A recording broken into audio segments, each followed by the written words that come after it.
Hey guys, tonight we're going to wander into a cave so quiet, so drenched in shadows, that even your footsteps feel like they're sneaking in without permission. Imagine a place carved out of rock at the edge of the world, where flowers bloom that no one dares to smell, because one sniff and you'd be gone for 12 hours straight, drooling into your pillow. This is the home of Hypnos, the god of sleep, and yes, he's the guy who hates blankets. That part alone makes him suspicious. I mean, if you've ever had to wrestle a blanket at 3 a.m. because it somehow turned into a burrito wrap of doom, you know the struggle. But Hypnos doesn't just dislike blankets, he despises them. You probably wouldn't survive a night in his cave without begging for one, though. Seriously, it's damp, it's drafty, and it smells like poppy pollen mixed with wet moss. You'd be toast. So before you get comfortable, take a moment to like the video and subscribe, but only if you genuinely enjoy what I do here. And hey, I'd love to know, where are you listening from? And what time is it in your corner of the world? Drop it in the comments, because there's something weirdly fun about hearing someone say, "It's 3:27 a.m. in Saskatchewan, and I'm already half asleep." Now dim the lights, maybe turn on a fan for that soft background hum, and let's ease into tonight's journey together. You find yourself standing at the mouth of Hypnos' cave, blinking into the darkness that stretches like an endless hallway. The air here isn't just cool, it's heavy, thick, the kind of air that settles into your lungs and insists you slow down. You take one step and then another, and each sound seems swallowed whole, devoured by silence. No birds, no wind, just the faint drip of water somewhere deep inside, echoing like a heartbeat that's trying very hard not to disturb anyone. The walls are painted with shadows, but here and there you catch glimpses of vines studded with blossoms, pale poppies glowing faintly in the dark, each one oozing a fragrance that makes your eyelids feel suddenly heavier. Ancient writers swore that Hypnos' garden was filled with these flowers, and that he cultivated them like a farmer tends wheat. Instead of feeding bellies, they fed sleep, which is arguably more useful, though not if you're driving home on the highway after a midnight snack run. And tucked beyond those flowers is the river Lethe, a stream so quiet you almost miss it. Its waters slide past without a sound, and the strangest part? They erase memory. Dip your hand in, and you might forget where you left your shoes. Take a sip, and you might forget who you were supposed to marry. Whole myths revolved around this. Souls in the underworld were required to drink from Lethe so they'd forget their earthly lives, which, if you think about it, makes Hypnos' cave the perfect place for a nap. Who wouldn't want to forget their to-do list for a few hours? But here's where it gets unsettling. Hypnos doesn't sleep on a bed. No mattress, no silk sheets. Instead, he reclines on a cluster of dark moss soft as velvet, glistening slightly with dew. His eyes, when they're open, are a strange golden brown, glowing faintly like embers that never quite go out. But most of the time he doesn't bother opening them at all. He breathes in and out, and with each sigh the whole world seems to yawn along with him. You can't help but feel your shoulders sag, your jaw loosen. Even your phone notifications would probably hush themselves out of respect. Now you'd think the god of sleep would have adored a warm, cozy blanket. But that's where Hypnos throws the curveball. He claims blankets are a mortal invention to trap the body, and honestly, he might be onto something. Ever notice how you fall asleep on the couch without one? But the second you grab a blanket, you're either sweating like you ran a marathon or shivering like you camped out in a meat freezer. Hypnos insists that true sleep needs nothing but darkness and silence, and he's smug about it. Of course, that's easy to say when your cave naturally comes with eternal shadows and a built-in sound machine of dripping water. Greek poets loved painting this cave as the ultimate symbol of slumber. No roosters crowing, no doors slamming, no lawyers arguing about property taxes, just peace. The only things allowed inside were Night herself, Nyx, Hypnos' mother, and the dreams that flitted out of his domain like fireflies.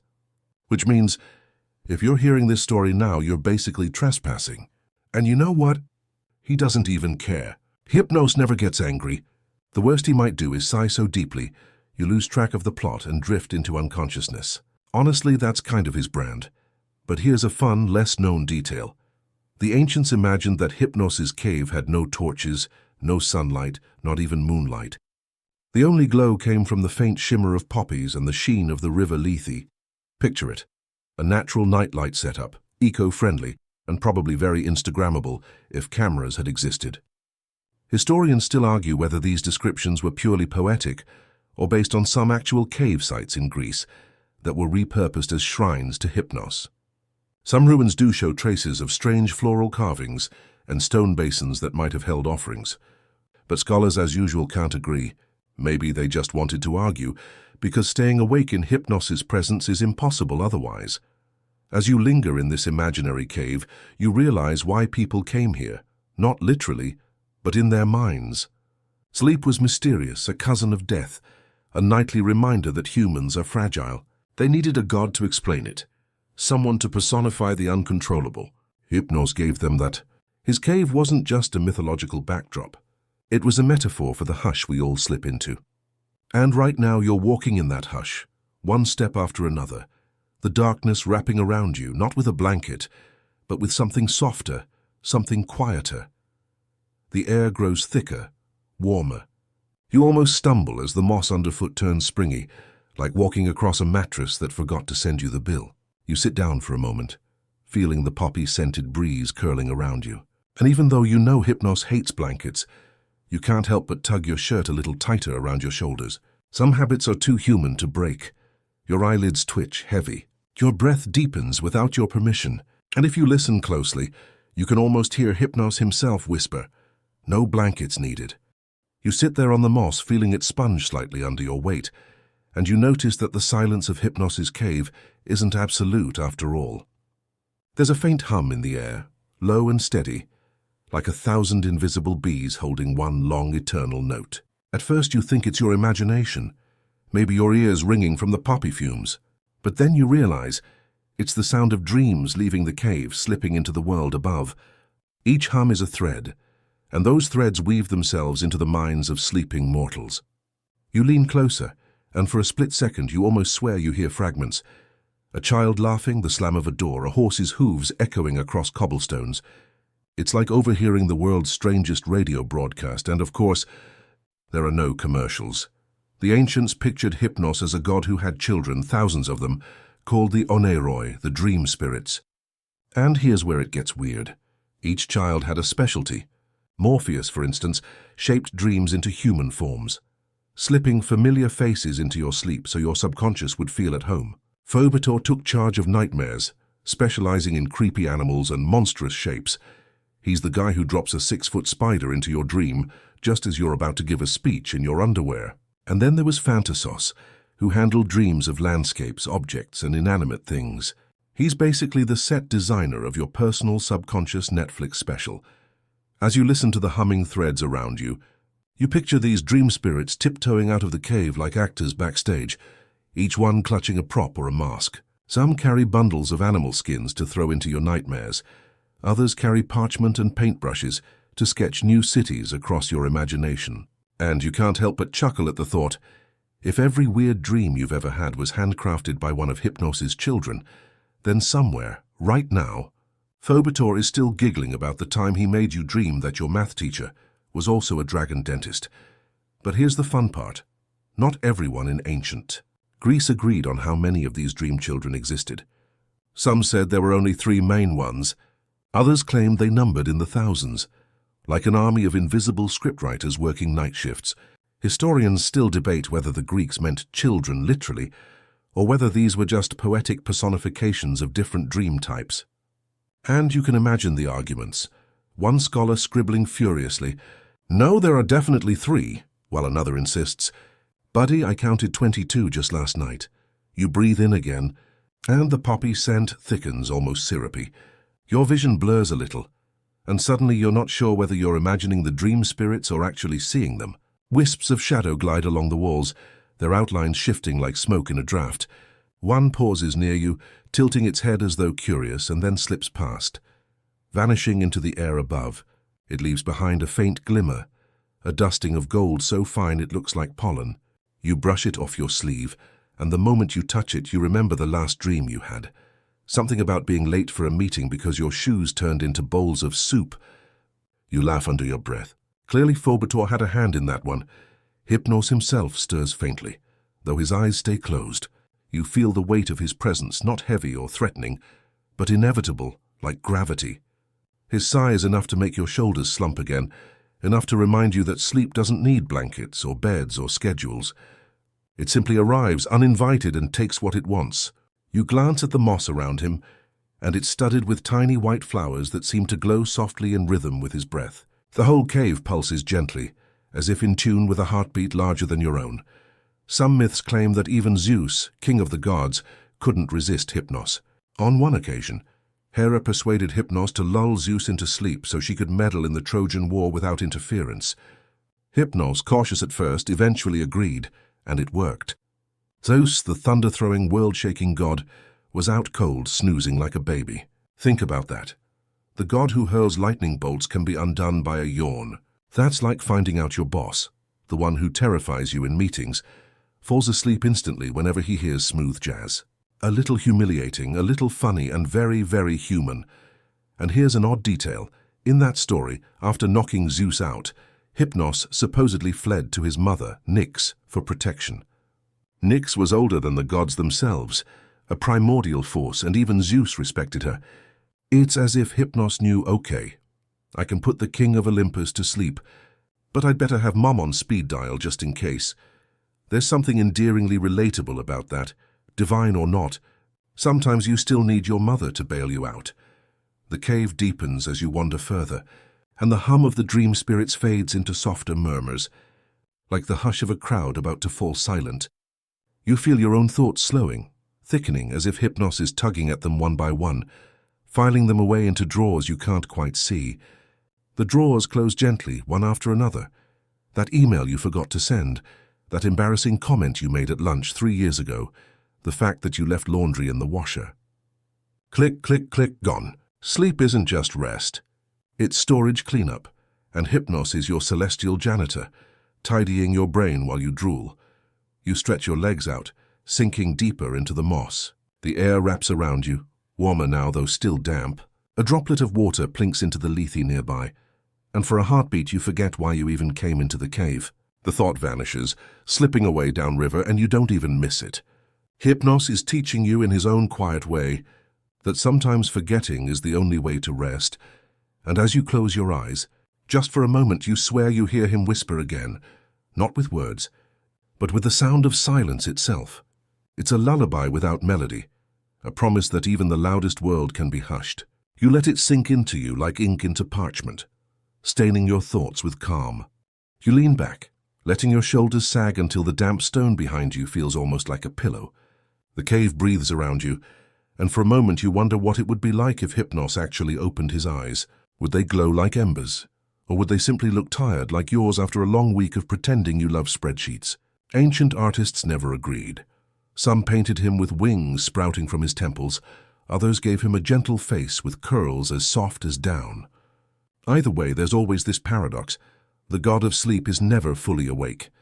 You wouldn't trust a chef who doesn't taste their food, and yet here's Hypnos, somehow both snoozing and supervising, and then your thoughts drift to his twin brother, Thanatos, god of death. Yes, sleep and death were twins, which the Greeks thought was both poetic and a little darkly funny. Imagine going to a family reunion, where one sibling runs a cozy nap business, and the other manages a graveyard. Hypnos was the gentle one, the kind you wanted to invite to your slumber party. Thanatos was the sibling who made everyone uncomfortable at Thanksgiving. The ancients liked to say that sleep was just a cousin to death, a rehearsal almost, which honestly makes hitting the snooze button feel like playing with fate. But don't worry, you're not headed into Thanatos's arms tonight. This cave is all Hypnos, and it's oddly cozy despite the gloom. The poppies sway slightly, though there's no wind, as if nodding in time with your slowing heartbeat. You think of how Romans later folded Hypnos into their own mythology, renaming him Somnus. They built little shrines to him, asking for peaceful rest because insomnia, apparently, was just as annoying in 200 BC as it is now. Imagine a Roman citizen praying desperately, "Please, Somnus, let me get some shut-eye before the rooster starts yelling again." Same problem. Different millennium. As you shuffle deeper, you notice the cave walls glimmer faintly with streaks of mica, catching what little light seeps in. The shimmer feels like stars trapped underground, and you almost think the cave itself is pretending to be night sky, so Hypnos doesn't have to get up. The air is cooler now, prickling your skin like a thin blanket that doesn't quite cover your feet. Which is ironic because you remember the rumor. Hypnos hated blankets. Some stories claim he despised being pinned down, preferring the moss and the poppies to any woven covering. Maybe that's why his children slipped in and out so easily. Blankets trap bodies, but sleep wants to roam. Historians still debate whether that blanket detail is metaphor or literal pettiness, but the image of a grumpy god kicking off covers like a stubborn teenager is too delicious to let go. It makes sense, though, if you think about it. Blankets create warmth and weight, but Hypnos was about drifting, about dissolving boundaries. He wasn't the comfort of heavy quilts. He was the gentle unraveling, the slide into forgetfulness. Maybe blankets felt like cages to him, reminding him too much of death's embrace. Thanatos tucked you in forever. Hypnos wanted to leave your arms loose, your breath unburdened so you could return again and again. You smiled because suddenly your own tossing and turning with blankets seems almost mythological. Maybe you've been reenacting divine sibling rivalry every night without knowing. The cave opens wider here, and you see alcoves carved into the stone, shelves of dreams stacked like jars in a pantry. Some glow faintly, like fireflies trapped in crystal. Others look dull and dusty, neglected. You imagine Hypnos keeping inventory. 1 dream about flying, 3 about being late to school, 500 about teeth falling out. The dream economy must be wild. And again, you can't help but laugh. Picture Hypnos assigning overtime to Phantasos, yelling, "We're running low on staircase nightmares." Chop, chop! And yet the ancients believed these dreams weren't random. They thought dreams could be omens, messages from gods or glimpses of truth. Entire books of dream interpretation circulated, where scholars insisted that dreaming of fish meant wealth, or dreaming of broken pottery meant betrayal. You wonder how many lives were changed by bad dream dictionaries. Some poor shepherd probably sold his flock because his cousin dreamed of a 3-headed goat. Historians still debate whether these manuals were taken seriously or whether they were more like the medieval version of a horoscope column. Either way, they gave people hope or excuses, depending on what they wanted to hear. You trail a finger across one glowing jar, and warmth seeps into your skin. Instantly an image bursts in your mind. A golden field swaying under endless sun, a river winding like silver ribbon through it. You blink and pull your hand back, startled, and the vision collapses. The jar dims slightly, almost sulking, like you interrupted its nap. You whisper an apology, even though you know jars don't hold grudges. Probably. Somewhere behind you, Hypnos sighs again, and the moss rustles as though shifting to cradle him more deeply. You can't shake the sense that this whole cave is alive, a body whose pulse thrums softly under your palms. The thought should be eerie, but instead it's soothing. You're being held, and for once held without expectation. And then you remember another curious tale. In Homer's Iliad, Hypnos played a trick on Zeus not once, but twice. The second time he lulled the great thunderer to sleep, so Hera could meddle again, to reward him for bravery, or for mischief, depending on who you ask. The gods gave Hypnos a bride, Pasithea, goddess of relaxation and hallucination. The perfect match, really. Imagine the wedding gifts: pillows, mugs of warm milk, and maybe a lifetime subscription to chamomile tea. It's almost sitcom-worthy. The god of sleep marries the goddess of trippy visions. Cue the laugh track. As you sink further into the cave's rhythm, your eyes half close, you notice how much your own body mirrors Hypnos. Your breath has slowed. Your limbs feel heavier, though not trapped. You're hovering in that delicious in-between, the place where thoughts slide into nonsense and nonsense feels perfectly logical. That's his gift, his prank, his mercy. And just before your mind unravels completely, you sense it again. The faintest whisper of rebellion against blankets, a cosmic reminder that sleep is freer when unbound. You chuckle, then let the sound fade like a pebble dropped into deep water. You shuffle further into the cavern, the air thickening with the scent of crushed petals and faint damp stone. Your footsteps hardly echo.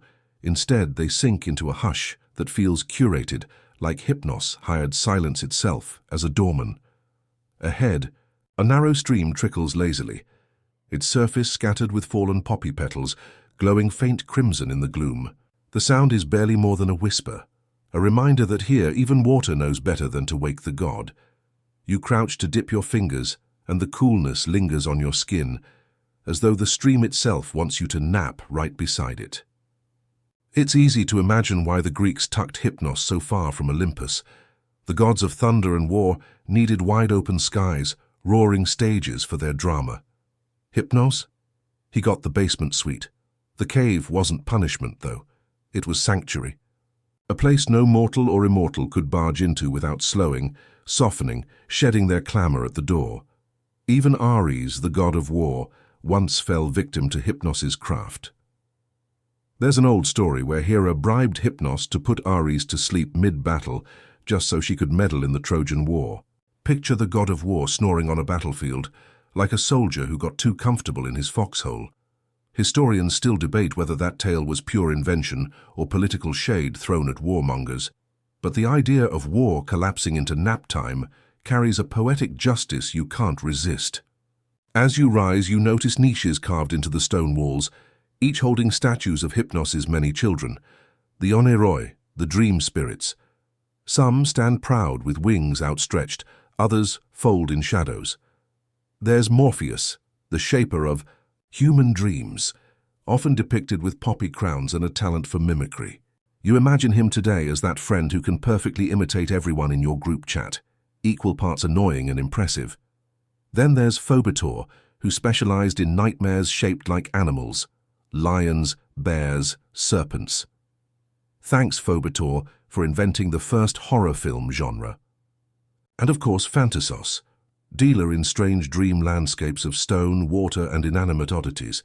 Basically, he's the art house director of the dream world. Ancient authors wrote of them as if they ran shifts, passing out dream assignments like factory foremen. It's both funny and unsettling, like a celestial HR department deciding tonight you'll dream of flying, but tomorrow you'll dream of being chased by geese. The statues glimmer faintly, as if the cave's walls breathe them to life. You run your hand along one cool stone cheek and feel the grit of centuries. The Greeks weren't the only ones obsessed with cataloguing dreams. Later cultures in Egypt and Mesopotamia kept dream logs too, sometimes even carving them into clay tablets. Dreamed of a flood, bad omen. Dreamed of bread, good omen. It's comforting and absurd, as though ancient people invented Yelp reviews for the subconscious. Scholars still argue whether these interpretations carried actual authority or whether people cherry-picked them to justify choices they already wanted to make. Which honestly doesn't sound so different from how we treat horoscopes now. A gust stirs suddenly, though no entrance is near, and you hear what sounds like wings beating high above. Your eyes trace the shadow of an owl flitting along the jagged ceiling. Owls were sacred to Athena, goddess of wisdom, and in some myths they were also messengers of sleep. You smile at the irony. Wisdom delivered not by study, but by shutting your eyes. Perhaps Hypnos and Athena weren't enemies, but secret collaborators, each whispering, "You'll think better after a nap." The cave turns again, and you step into a chamber carpeted with moss, glowing faintly green in the dark. The softness tempts you to sink down, but your feet keep moving, curious. Here lies a great bronze door, slightly ajar, its hinges carved with images of sleeping figures. This, you realize, must be the threshold between waking and dreaming, guarded but never locked. The Greeks imagined Hypnos guiding souls gently through it each night, ferrying them into illusions that felt realer than daylight. You brush the doorframe and warmth thrums through your fingertips, a reminder that you've crossed into territory where rules bend like reeds. It's here that you recall another odd myth. Hypnos once tried to lull Poseidon, the sea god, but failed. The ocean is too restless, they said, too unwilling to yield. And so the sea became a metaphor for insomnia, vast, endless, refusing calm. You chuckle, because you've known nights like that, staring at your ceiling while your brain insists on replaying every awkward thing you've ever said. The ancients weren't strangers to that torture either. Some even crafted talismans, little, carved stones tucked under pillows, hoping Hypnos would take the hint. Scholars still debate how widespread this practice was, but archaeologists keep finding those tiny charms in ruins. They're proof, in a way, that everyone just wants a good night's sleep, no matter the century. Your body feels heavier as you linger before the bronze door, as though Hypnos himself has leaned over your shoulder, whispering a lullaby just out of reach. The moss cushions your step, and you almost stumble from the weight of drowsiness settling into your bones. You wonder if this is what the ancients meant when they said Hypnos traveled with his children in a cloud of fog, descending upon camps and cities alike. You can picture it, whole armies lulled into slumber, the fog curling like a quilt across their tents. You can almost hear the snoring, a symphony of exhausted men dreaming they were back home. You press your palm flat to the bronze, and the chill makes you shiver. A ridiculous thought occurs. What if this was the very door Hypnos kicked his blanket through, forever swearing off coverings? A divine tantrum preserved in metal. It's an image both comic and tender, reminding you that even gods had quirks. And as you chuckle softly, your voice is swallowed by the chamber's hush, folded gently into the embrace of myth. You step gently beyond the bronze door, and the air shifts into something syrupy, like time itself has decided to slow down for a nap. Every sound stretches. Your heartbeat, the whisper of your sandals, even the faint drip of water from stalactites above. It's like living inside a lullaby. The chamber ahead is vast but oddly flat, its ceiling painted with faded constellations, stars that look more like smudges than light. This was once the Hall of Dreams, a place the ancients imagined Hypnos used as his control room, where dreams were spun, sorted, and sent down to mortals like letters in a cosmic postal service. You can almost hear the rustle of parchment, the shuffle of wings, the steady scratching of styluses recording what foolish thing a general or king might dream tonight. In the corner, you spot a mural scratched faintly into stone. It shows two doors side by side, one of horn, one of ivory. You remember this from Homer's Odyssey. The Greeks believed true dreams came through the gate of horn, while false or deceptive ones slipped through the gate of ivory. Which is hilarious when you think about it. Imagine waking up, telling your spouse about a dream, and they immediately ask, horn or ivory? It's basically the ancient equivalent of, was that a real message or just spam? Scholars still argue whether Homer meant it literally or just poetically. But the metaphor stuck. Even now, we still talk about dreams in terms of truth and lies, useful insights versus nonsense about showing up to work in your underwear. The chamber hums with a kind of energy, like invisible threads weaving around you. You picture Hypnos's children, the One Roy, bustling here like librarians sorting books, Morpheus plucking a storyline from one shelf, Phantasos mixing up surreal scenery from another, Phobetor gleefully tossing in a nightmare or two. The absurdity of it makes you smile, imagining them clocking in for their shifts like baristas. Okay, Morpheus, you've got philosophers tonight. Phobetor, you're on farmers, and someone please handle that king who insists on dreaming of dragons again. The myths turn the dream world into something both mystical and laughably bureaucratic, which, let's be honest, is very on-brand for the Greeks. They could make anything divine and tedious at the same time. You wander past a row of stone benches that look almost inviting, though dust and moss claim them now. Your fingers brush across one, and you imagine weary travelers centuries ago sitting here in ritual reenactments, hoping Hypnos might bless them with a healing dream. In some traditions, sleep wasn't just rest, it was therapy. Temples of Asclepius, the healing god, practiced dream incubation. Patients would sleep on sacred pallets, waiting for a vision that revealed their cure. Sometimes it worked, sometimes not, but the belief in healing dreams was real. The idea lingers, like the belief that if you fall asleep listening to motivational podcasts, you'll wake up smarter. Ancient or modern, we're all looking for shortcuts. You pause before another niche where a cracked tablet lies half buried in stone. The faint etchings speak of emperors consulting dream interpreters before wars. Alexander the Great supposedly dreamed of a satyr dancing on a hill before he conquered Tyre. His seers claimed it meant victory. Was it true insight or just morale-boosting propaganda?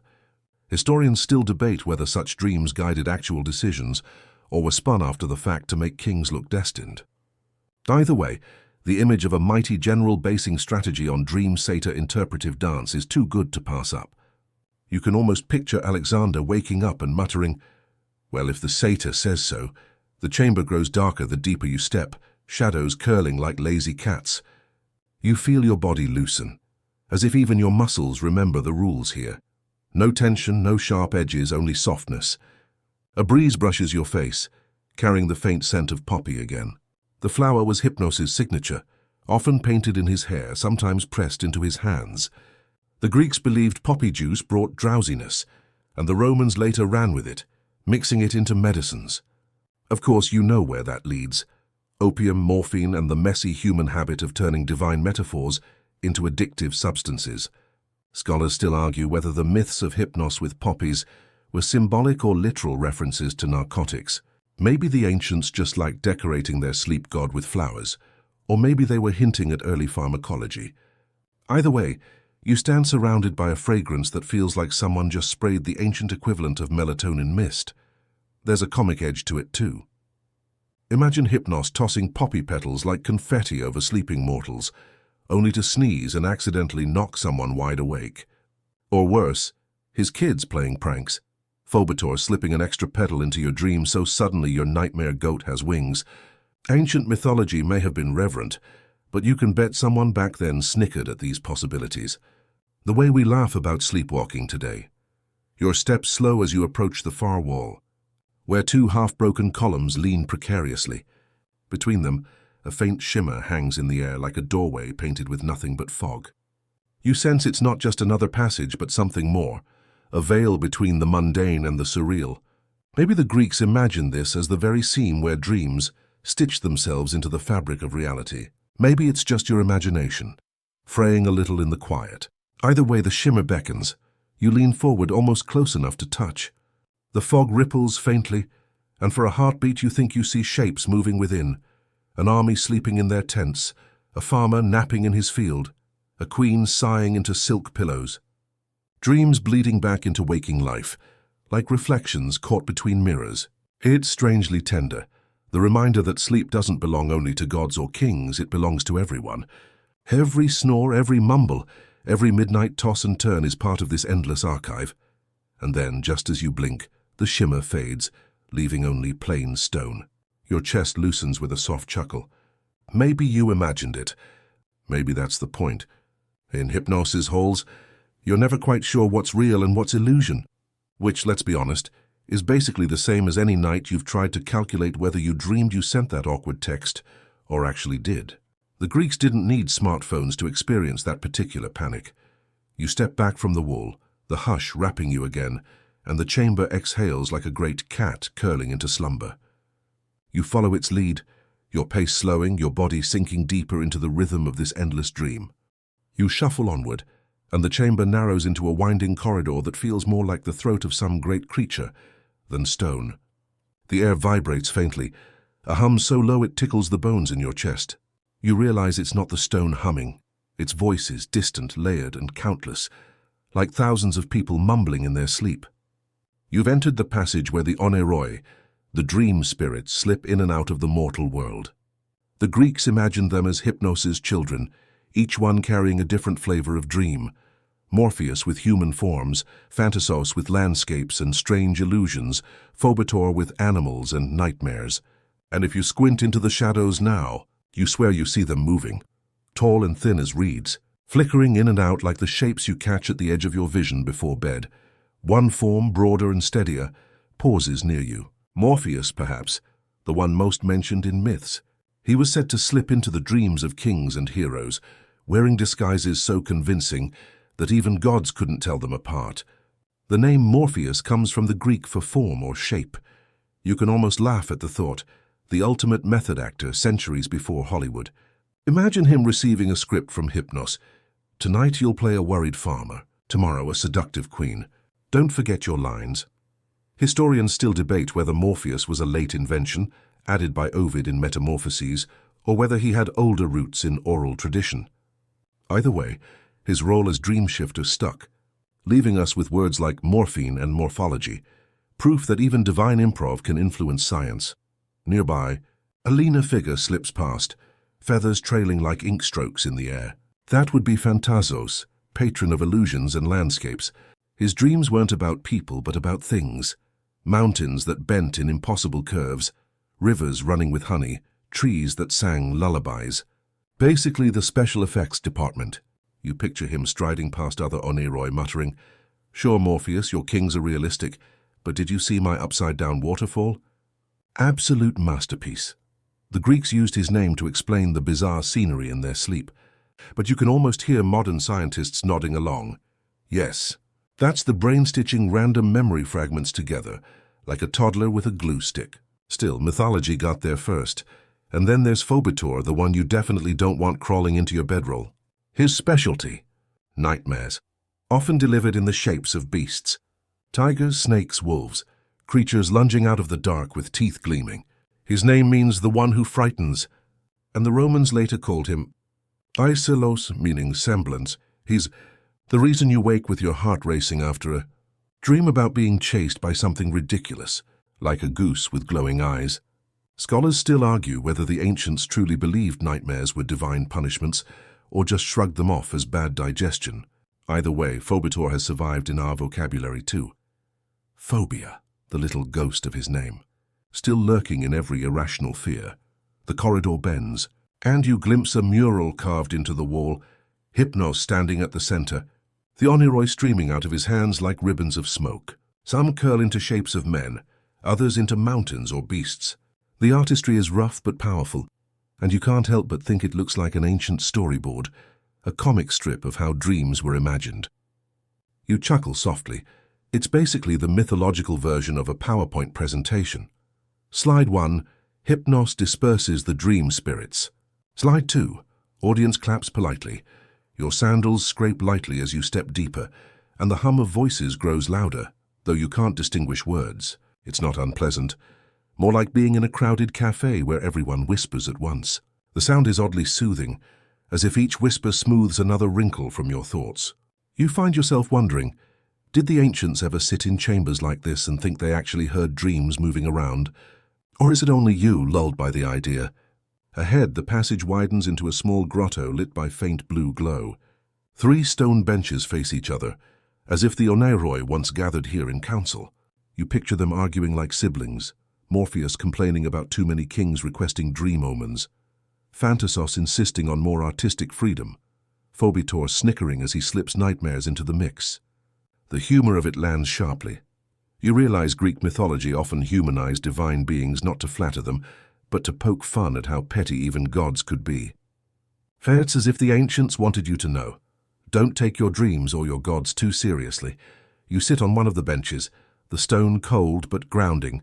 Your eyes drift shut for a moment, and in that fragile border of almost sleep, you sense shapes flitting around you. They brush your thoughts gently, as if checking whether you're ready to dream. One whisper feels like a lullaby, another like a joke half-finished, another like the shadow of a wolf's paw brushing sand. For a moment, you're convinced you're inside the library of dreams themselves, where every night ever dreamed is stacked on shelves invisible to mortals. And then, like a candle pinched out, the whispers fade. The grotto stills. The oniroi vanish, leaving you alone with the dust and the faint glow. You breathe slowly, half laughing at yourself. Maybe you imagined them. Maybe that's their trick. Show up just long enough to leave you wondering. You rise, brushing your hands, and head onward. The corridor waits, and Hypnos's realm stretches deeper still, promising more stories, more strangeness, more soft absurdities to carry you through the night.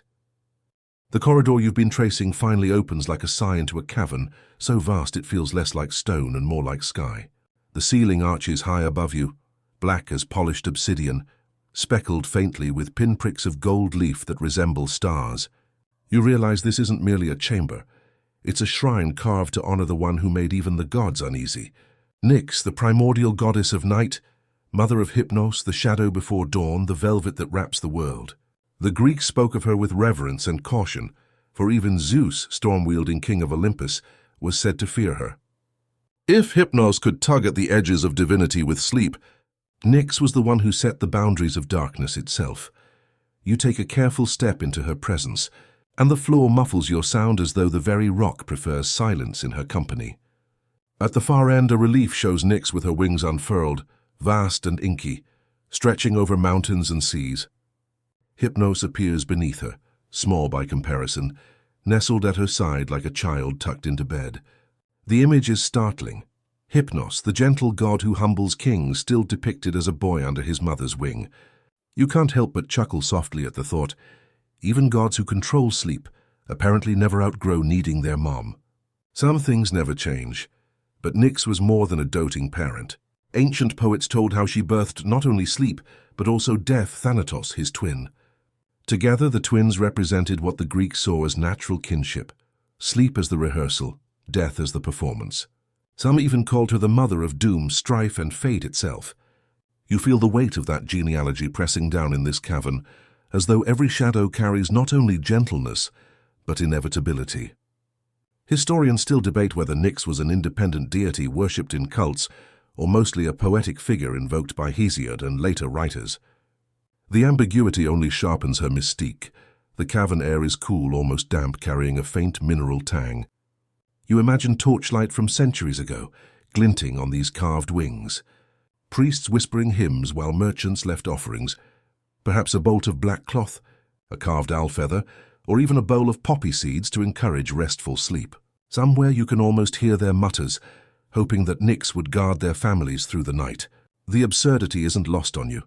Picture a trader exhausted from haggling over olive oil prices all day, praying to the literal embodiment of night, just so he can avoid tossing and turning. Divine Insomnia Hotline activated. As you wander further, the carvings deepen. One panel shows Nyx driving her chariot across the sky, pulled not by horses, but by shadows shaped like wings, their outlines indistinct, flowing into one another.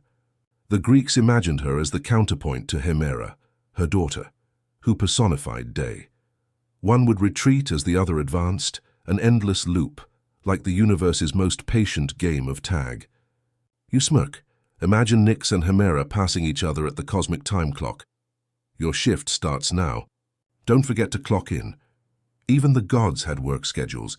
See, it seems a smaller alcove holds an oddity, faint inscriptions listing the names of other children of Nyx. Geras, old age, Moros, doom, nemesis, revenge. You pause, tilting your head. Imagine a family reunion in that household. Sleep, death, doom, revenge, old age, and strife all passing the olives. You nearly laugh aloud.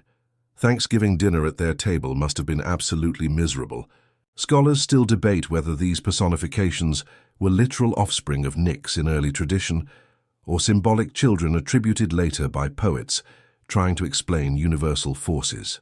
Whatever the truth, it's a reminder that the Greeks saw night not just as rest, but as the womb of all inevitabilities. You notice a thin draught brushing your cheek, carrying the scent of damp earth and something faintly floral like pressed violets. The sensation is oddly soothing, like a cool pillowcase flipped over in the middle of the night. You think of how Nyx must have been imagined in the human mind, not terrifying like storm gods, but overwhelming in her calm, the weight of quiet that cannot be fought. You can resist rain with roofs, fire with water, but you cannot resist night. You can only wait until it passes. A faint sound echoes through the cavern, a trickle of water down stone. The sound is soft, steady, hypnotic, as though Nyx herself left a lullaby running on repeat.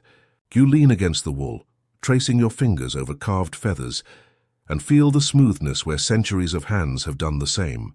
There's comfort in it, as if countless restless travelers once stood here, touched the same grooves, and asked the same unanswerable questions. Will tomorrow come? Will I wake?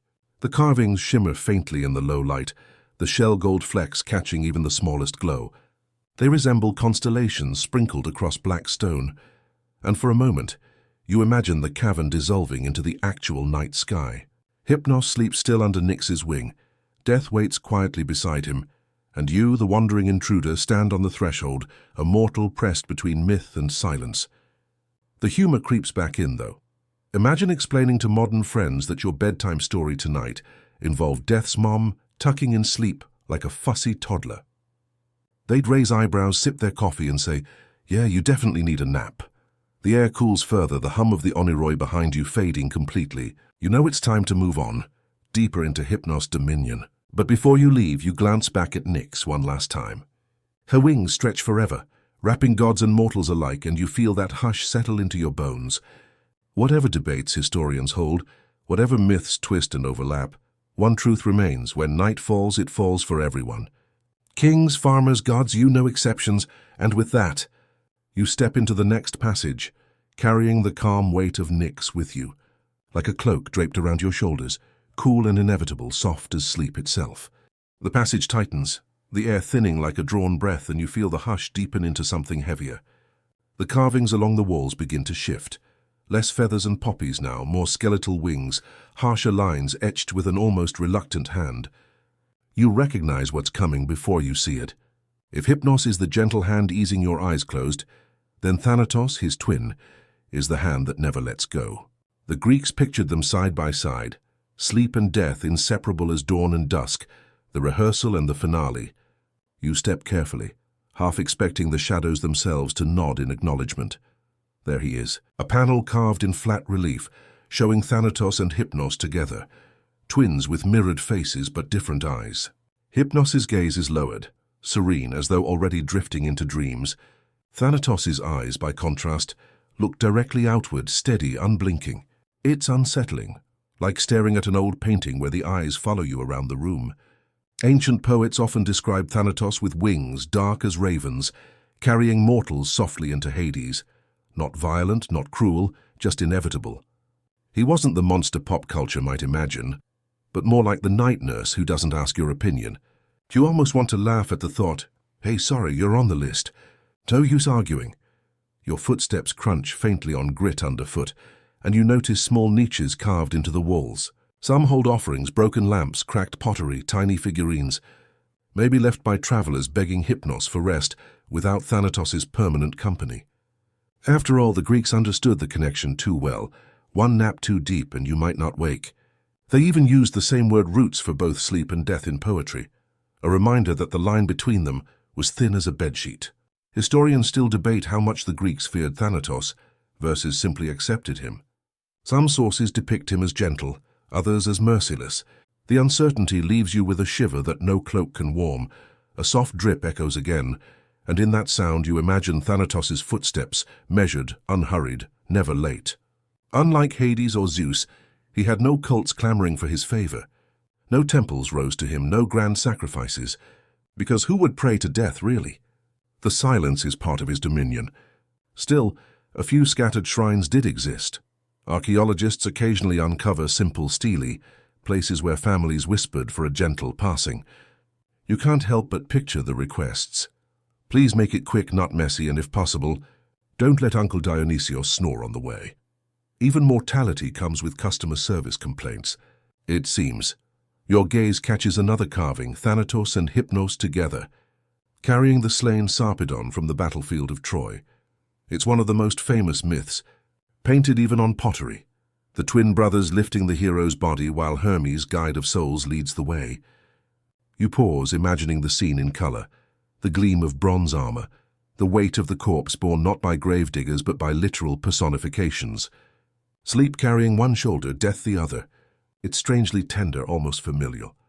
You smirk, like two exhausted siblings hauling their drunk friend home after a party.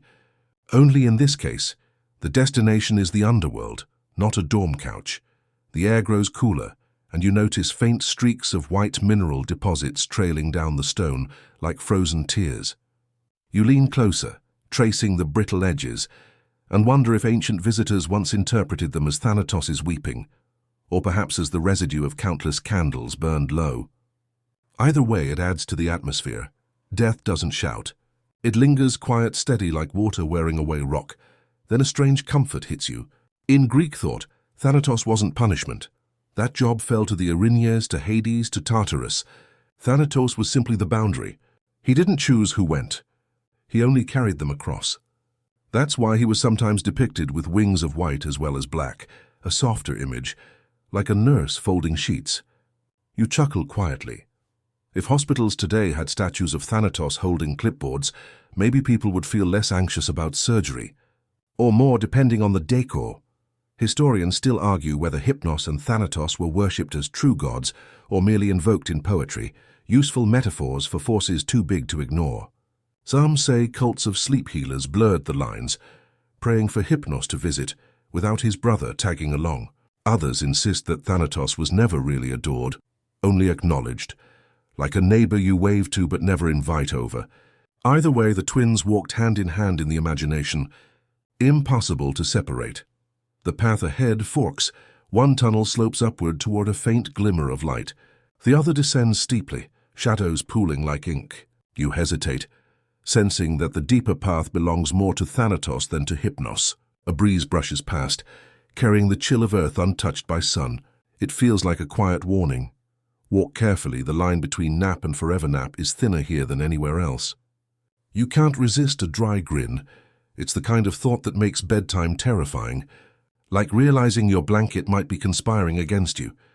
You turn instead toward the lighter path, heart eased by the reminder that this is still a journey about Hypnos, not his brother. Yet you carry the awareness with you, the knowledge that every slumber carries a shadow behind it. You step onward, leaving Thanatos' presence but not his memory, the faint outline of wings trailing you like an afterimage. And in that hush, you realize something profound. Sleep isn't just rest. It's a rehearsal, a small practice of surrender, a cousin of eternity. Hypnos brings you down softly, but Thanatos waits at the edge, reminding you that every dream is borrowed time. You exhale slowly, letting the thought settle like tucking in the corner of a sheet. Heavy, yes, but oddly calming. The corridor narrows again, bending toward another chamber, and you press forward, carrying both brothers with you, Hypnos' gentleness, Thanatos' finality. Two sides of the same coin, two wings of the same shadow. The tunnel widens again, and you sense a shift in the atmosphere, not darker but dreamlike, as if the walls themselves are beginning to ripple. The carvings blur into shapes you almost recognize but can't quite pin down. Wings, faces, whole landscapes that seem to flicker when you blink. You realize you've stepped into the domain of Hypnos' children, the oneiroi, spirits of dreams. If Hypnos is the lull, these are the artists who paint what comes after your eyes close. You glance around, and it feels less like a cave and more like wandering through a gallery where the paintings refuse to stay still. The Greeks spoke of them as a legion, countless dream spirits fluttering like bats from the mouth of their cavern each night. Some bore pleasant visions, others nightmares, and leading them was Morpheus, the most famous of them all, shaper of dreams into human form. The name still lingers today. Morphine, the drug that sends you drifting, is named after him. You smile wryly at the thought. Imagine being such a good dream weaver that your legacy is helping people sleep through surgery. Not exactly glamorous, but effective. You pause before one relief. Morpheus depicted with wings sprouting from his temples, a strange detail the poets never fully explained. Maybe to show that thoughts like birds fly away faster than you can catch them. His hands stretch forward, sculpting figures in midair, kings, soldiers, lovers, each one fragile as mist. You watch transfixed, as if he's a puppet master tugging invisible strings. There's a kind of theatricality to it. Greek audiences loved the drama of gods who meddled in dreams, steering mortals like actors in a play. You chuckle to yourself, picturing Zeus backstage whispering, "Send in Morpheus, let's spice this story up with a vision or two." But Morpheus wasn't alone. His brothers carried different specialties.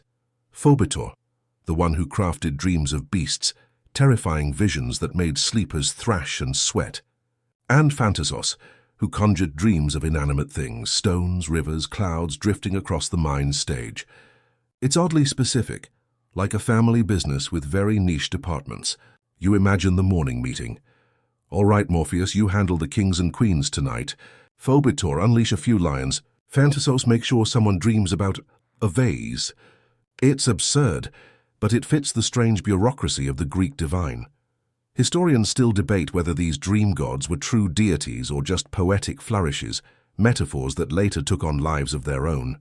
Some argue they were invented by Ovid, the Roman poet, who gave names and jobs to what had once been vague spirits. Others believe the Greeks themselves whispered about these figures long before, unseen but felt each night.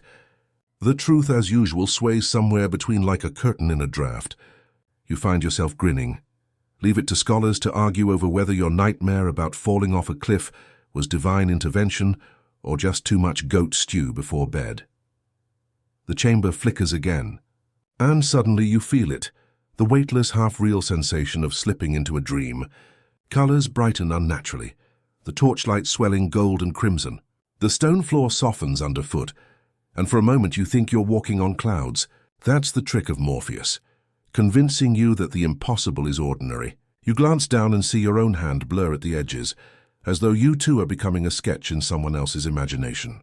A little unnerving, yes, but also oddly freeing, like letting go of gravity itself. In the center of the hall stands a single low plinth. Hand carved upon it is a sleeper, eyes closed, limbs loose, mouth barely parted. Hovering above is Morpheus, shaping a vision to lay gently upon the mortal's brow. You notice the tenderness in the gesture, almost parental, like tucking a blanket over a child. And yet, there's mischief too. Because dreams aren't just comfort, they're messages, warnings, tricks. Zeus himself sent deceptive dreams to Agamemnon before Troy, whispering promises of easy victory. You smirk. It's the divine equivalent of clicking accept terms and conditions without reading. Mortals always woke to find the fine print. You wander past another carving, this one showing the dark mouth of the cave where the Oneiroi dwell. According to myth, they lived at the edge of the world near the land of eternal night. 2 gates stood there, one of horn from which true dreams slipped, and one of ivory from which false dreams came. It's a poetic distinction, but you can't help imagining a medieval customs checkpoint. Sorry, your dream came from the ivory gate. Please discard and try again tomorrow. The image makes you chuckle softly. Though the thought lingers, how do you ever know which dream to trust? Even philosophers couldn't agree. Historians argue still about whether dreams were considered divine messages or just natural byproducts of sleep. Some records treat them as omens from the gods. Others, like Aristotle, dismiss them as echoes of daily life. You can almost picture an ancient debate club. Last night I dreamt of a white horse. Clearly Apollo is sending a message. Or Aristotle sighs. Maybe you just saw a horse yesterday. The humor's eternal. Our ancestors argued about dreams the same way we argue about horoscope apps today. The chamber's glow softens, and you feel the edges of your own awareness blur, like you're slipping sideways into Morpheus's workshop. Shapes gather at the edge of vision. A lion pacing, a river flowing, a familiar face smiling, though you can't remember why. You know none of it is real, yet it tugs at you all the same. That's the magic of the Oneiroi, holding your emotions hostage with things that never existed. You laugh under your breath. It's the ultimate scam, and yet you keep coming back every night. As you step toward the far side of the chamber, the air cools again, the colors dull, the dreamlike shimmer fading into the steady torchlight of stone corridors. You exhale, feeling both relieved and a little wistful, as though waking from a nap you didn't mean to take. The path narrows, leading onward, and you sense the story is about to shift again, away from dreams, back into the politics of gods and their grudges. But you carry Morpheus with you now, his wings fluttering faintly at your temples, a reminder that even in sleep, you're never really alone. Every dream is a visit, every night a theater where gods still rehearse their endless plays. The corridor bends, narrowing into a throat of stone, and when it opens again, you find yourself in a hall where the walls gleam with scenes of war. Spears jut from the carvings, horses rear, and tiny figures clash in frozen chaos. But look closer and you notice something peculiar. Many of the warriors sleep, their helmets tilted forward, their swords drooping. Dreams drip from their helmets like mist. This is the part of Hypnos' world where dreams stop being lullabies and start being weapons. You've probably heard the old tale. The Greeks at Troy, restless in their endless war, received a false dream from Zeus. Poor Agamemnon, leader of men, yet gullible as a kid, clicking, "You've won a free iPhone" pop-up. In his dream, Zeus promised him swift victory if he attacked. Agamemnon woke convinced, rallied his men and nearly led them to disaster. That's the power of Hypnos' brood. Visions that tilt whole wars with nothing more than whispers. You chuckle softly. It's like the ancient version of fake news, except instead of Facebook posts, you got your misinformation straight from the gods' dream department. But this wasn't a one-off gag. Over and over, myths show gods using dreams as delivery systems for lies, omens, or temptations. You imagine Olympus holding board meetings, Hermes pitching a plan to slip into a king's dream disguised as a cousin, Hera suggesting a nightmare or two to keep mortals humble, while Hypnos just shrugs. Don't blame me, I just run the distribution center. The absurdity makes you smile, but there's also a shiver in it. If you can't trust your own sleeping mind, what can you trust? Historians still debate whether the Greeks genuinely believed every dream could be divine, or whether that was more literary flourish. Some argue that soldiers in ancient camps really did wake in terror, convinced Apollo had just whispered strategy into their heads. Others think poets simply loved the drama of it all. Either way, the battlefield often looked less like strategy and more like a theatre where half the cast were actors and half were sleepwalkers. The hall's carvings shift again, and suddenly you're staring at a figure lying supine, armor cast aside. Above him hovers a god with wings at his temples, Morpheus himself sending a dream into the warrior's mind. The god's hand hovers delicately, fingers not quite touching, as though thought can be planted like seed without physical contact. You notice the expression. The sleeper smiles faintly, unaware he's being manipulated. There's something both tender and sinister about it, a detail most people forget.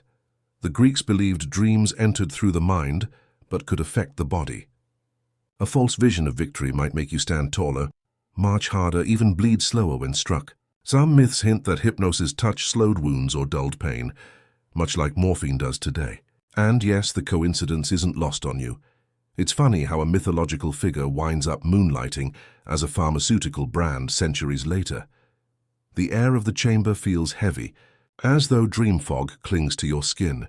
You imagine soldiers at Troy, their tents filled with the snores of exhausted men, only for the gods to drift through like invisible generals. A nightmare here, a false hope there, and suddenly the course of a decade-long war wobbles. You laugh quietly at the thought, entire kingdoms undone because some god decided bedtime was a good time for pranks. Somewhere a historian still mutters that the Iliad is less about heroes and more about sleep hygiene gone wrong. And here's a strange fact. In some rituals, Greeks actually asked for such dreams.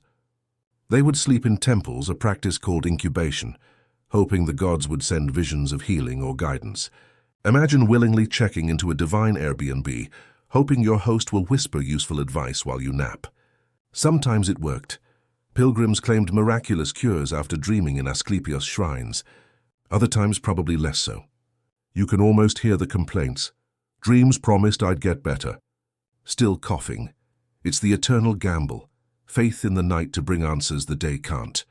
The walls seem to tremble with faint echoes, voices murmuring strategies, cries of alarm, promises of glory.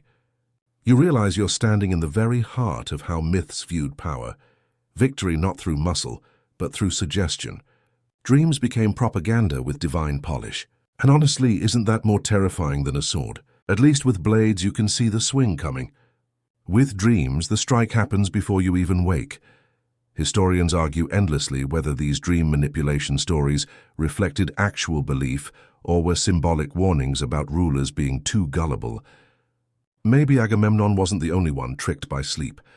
Maybe it was a cautionary tale for every leader who trusted whispers more than reason. You grin softly because the lesson hasn't aged a bit. Trust your dreams too much, and you might end up storming Troy unprepared. The chamber dims, the warriors on the walls fading back into stone, and you feel the hush again. You step onward, your feet brushing sand that wasn't there before. The corridor ahead smells faintly of smoke and honey, a strange mix that makes you think of offerings left burning in temples. You sense the story shifting once more, from battlefields to shrines, from the gods' playful cruelty to the mortals who begged them for mercy through sleep, and you carry the question with you like a pebble in your shoe. Are dreams gifts, tricks, or both? Hypnos may not answer, but the Oneiroi laugh quietly in the corners of your vision, wings fluttering as if they know you'll be back tonight when your own eyes close. The passage opens wider, and suddenly the air changes. Gone is the grit of battlefield dust or the echo of false dreams shouted into warriors' tents. Now you smell beeswax incense, the faint mineral tang of stone floors scrubbed by generations of hands. You've entered one of the sleep temples, those curious halfway houses between religion, medicine, and dream theater. Imagine a spa day combined with a hospital visit and a spiritual retreat, all crammed into a single hall lined with oil lamps. Here mortals practiced incubation, deliberately sleeping in sacred spaces to coax the gods into sending dreams of healing or guidance. You picture yourself rolling out a mat on a chilly stone floor, muttering a prayer, then trying to nod off while 50 strangers around you snore like chorus frogs.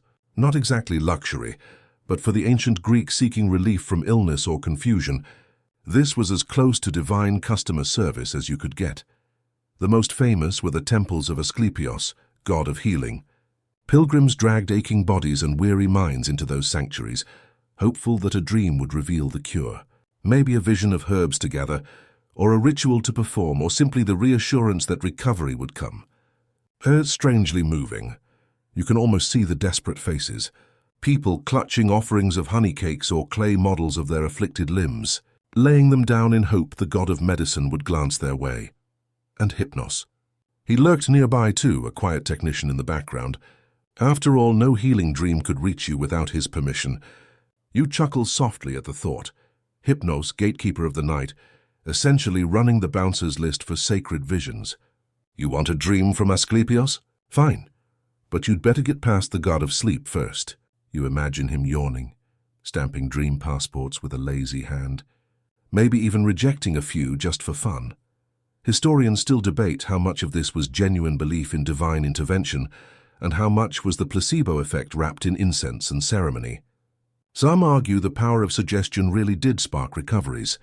After all, if you believe the gods themselves told you to get better, maybe your body listens. Others think the priests of Asclepios simply handed out practical advice disguised as divine revelation. Either way, the result was the same. People left lighter, soothed, carrying stories of miraculous cures. And here's a curious detail. Some temples kept dogs or snakes wandering through the sleeping chambers. Yes, actual animals slithering or padding around pilgrims trying to dream. The belief was that their presence carried healing powers, sacred to Asclepios. You grin at the absurd image. Imagine trying to get a decent night's rest while a holy snake slides across your blanket. Suddenly you sympathize with Hypnos' supposed hatred of blankets. Maybe he figured they just slowed you down when serpents came calling. You picture the hall, rows of sleeping bodies, flickering lamplight painting long shadows on the walls, the occasional cough or shuffle breaking the hush. And somewhere someone jerks awake, claiming they've seen a vision. Apollo himself with a glowing lyre, or Asclepios prescribing honey mixed with rosemary. The crowd murmurs, priests nod sagely, and the story spreads before breakfast is even served. That's how divine medicine traveled, by word of mouth, wrapped in the authority of dreams. But the practice wasn't all solemnity. Some accounts hint at the comic side of incubation. Imagine the disappointment of waking after a night of prayer and incense, only to recall a dream about, say, chasing chickens through mud. Do you take it as divine instruction? Should you eat more chicken? Avoid chicken?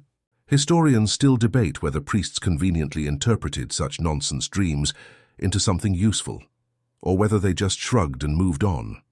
Either way, people kept coming back because hope, even poorly translated, is a powerful drug. The sound of sandals scuffing stone fills your ears, and you imagine walking among these dreamers. Their faces are slack, some serene, others twisted in nightmares. One murmurs a prayer mid-dream, another lets out a laugh, startling his neighbors. You realize this was more than ritual. It was theater, a whole room of human vulnerability, each sleeper starring in their own midnight drama, watched by gods and priests alike. And isn't there something wonderfully ironic? We think of libraries and archives as the great preservers of knowledge, yet here knowledge was delivered privately, through one fragile dream at a time. Nothing was written down unless someone remembered and retold it in the morning. Healing lived and died in the memory of a patient who might just forget what the god said. The system was precarious, ridiculous, and yet somehow enduring. You can almost laugh at the idea of ancient Yelp reviews. Temple of Asclepios, 4 to 5 stars. Snakes a bit unsettling, but cured my cough. Or the occasional panicked comment, dream promised I'd live forever, still waiting. That mixture of reverence and absurdity makes you smile, even as the incense smoke curls like lazy thoughts overhead. The chamber fades around you, the flicker of lamps dimming, the sleepers vanishing into mist. You're left with a lingering sense that maybe healing doesn't need to be perfect to be powerful. Whether through divine whispers, placebo, or sheer faith, people found comfort. And sometimes comfort is all the medicine you need. You step forward again and the floor cools beneath your feet. The air smells less of incense now and more of damp earth, the kind that clings after rain. Somewhere ahead lies another twist in Hypnos' realm, where dreams aren't about healing, but about prophecy. A place where mortals didn't just ask to get well, but dared to ask what the future held. The incense of healing temples dissolves, and now you step into a colder hush, one that tastes of stone and damp air. The path leads downward, carved stairs worn smooth by centuries of anxious feet, and you realize you've entered the underbelly of prophecy. Not the loud sunlit proclamations of Delphi, but the quieter, stranger practice of seeking visions through sleep. These were the oracular caves, where mortals curled up in darkness hoping Hypnos would loan them a glimpse of tomorrow. The ancients called it oniromancy, dream divination. You lie on a stone slab shivering and wonder what sort of future can be read from the nonsense that usually fills your sleep. A goat flying across rooftops? A fish reciting poetry? Surely that predicts something, though what exactly might depend on whether the interpreter had enough wine at dinner. You smirk, it's the eternal problem. Dreams are cryptic, but humans are desperate for meaning.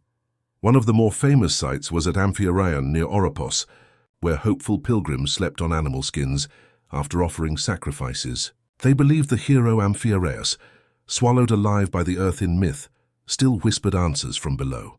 Picture it, lying in pitch dark, animal hide itchy beneath you, the faint smell of blood from recent sacrifice in the air. You wait, half expecting the ground itself to rumble with a response. And sometimes it did, or at least your nerves made it feel that way. The oracles of dreams were oddly democratic. You didn't need to be a king with gold or a general leading armies. Anyone could, in theory, ask the gods for a vision, though of course the priests still controlled the storytelling when dawn arrived. Historians still debate whether these dreams were truly seen as divine, or whether the priests nudged interpretations toward useful political ends. Imagine the convenience. A farmer dreams of fat sheep and suddenly it means the city should raise more taxes. Handy coincidence, don't you think? There's a strange fact tucked in here. Some temples required that you fast before attempting dream divination. The logic was simple. Empty stomach, lighter soul, clearer visions. But honestly, you can't help chuckling. Anyone who's gone to bed hungry knows the dreams that follow are bizarre fever trips of sandwiches, roasted lamb, or endless buffets. Maybe that was the point. The gods, it seems, were perfectly happy to communicate through a late-night craving for olives. You imagine the cavern lit with a single oil lamp, shadows stretching like skeletal fingers across the rock. Around you, other seekers stir and mumble. One gasps in terror, another laughs quietly. A few whisper prayers even while asleep. The chamber becomes a choir of half-formed prophecies, each dream a scrap of parchment, waiting to be pieced into some cosmic script. You almost expect Hypnos himself to lean down and mutter, "Good luck figuring that one out," before slipping away in a yawn, and sometimes the messages seemed terrifyingly precise. Ancient accounts describe dreamers who claimed to see exact names, dates, and instructions. "Do not sail tomorrow," a dream might insist, "for storms will swallow the fleet." Imagine waking with such clarity, clutching at the edge of your cloak, torn between obedience and skepticism. Some obeyed and felt vindicated, others ignored the warning, and when storms came, the legend of prophetic dreams only grew stronger. But even prophecy has its comic side. One traveler reported dreaming of a donkey braying at the gates of the city, which priests solemnly interpreted as a sign of war. You laugh softly. What if it was just the man's stomach rumbling, dressed up in dream costume? Humans will always find a way to make nonsense sound important. That's our gift and our curse. The deeper humor is this. Prophecy by dreams often worked only because people remembered it afterward. If you forgot, the god's warning was useless. Imagine an anxious priest whispering, "So, did you dream?" And the pilgrim rubbing their eyes, muttering, "Honestly, I don't remember. Something about chasing chickens." Not exactly the clear map of destiny everyone hoped for. And yet priests dutifully tried to shape meaning out of it. Like medieval improv actors, riffing on whatever material the sleeper handed them. You picture yourself leaving the chamber at dawn, squinting against pale sunlight, clutching a half-remembered vision of serpents coiling around a tree. Was it a warning, a blessing, or just indigestion? You glance at the priests who nod sagely as if they know, then produce a complicated explanation, involving omens, sacrifices, and probably another donation to the temple. And here's the ironic part. In seeking certainty, people often invited more confusion. The dream might say, "Turn left."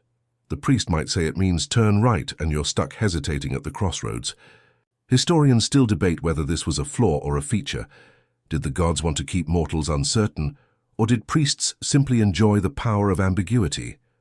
Either way, the dream temples thrived for centuries, their chambers filling with whispers of futures that might or might not come true.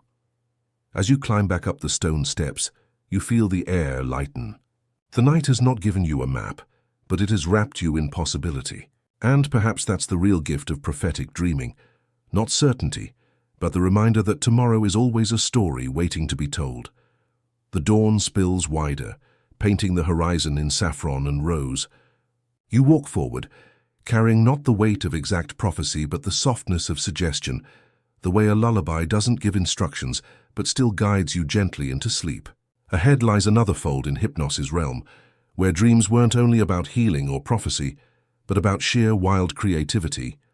Stories that refuse to stay trapped in sleep, spilling into poetry, myth, and the laughter of gods, who knew mortals would never quite tell their tales the same way twice. The stairway from the dream temples fades, and now you wander through a gentler corridor of night, one lined not with stone, but with fragments of song. Here Hypnos is less a healer or prophet, and more a mischievous artist, scattering images across the minds of poets like seeds on a spring breeze. Dreams that began as private nonsense spilled into myths, stories, and verses that outlived their dreamers. You feel the shift, lighter, more playful, as if you've walked from a courtroom into a theatre. Think of Homer, that eternal name. Many ancient writers believed the great poet of the Iliad and Odyssey received his epic straight from dreams. You imagine him, or perhaps some nameless bard nodding off by a fire, mumbling about ships and storms, only to wake with an entire catalogue of gods and heroes tangled in his head. The line between dream and story blurred so thoroughly that audiences never questioned it. And honestly, you know that feeling.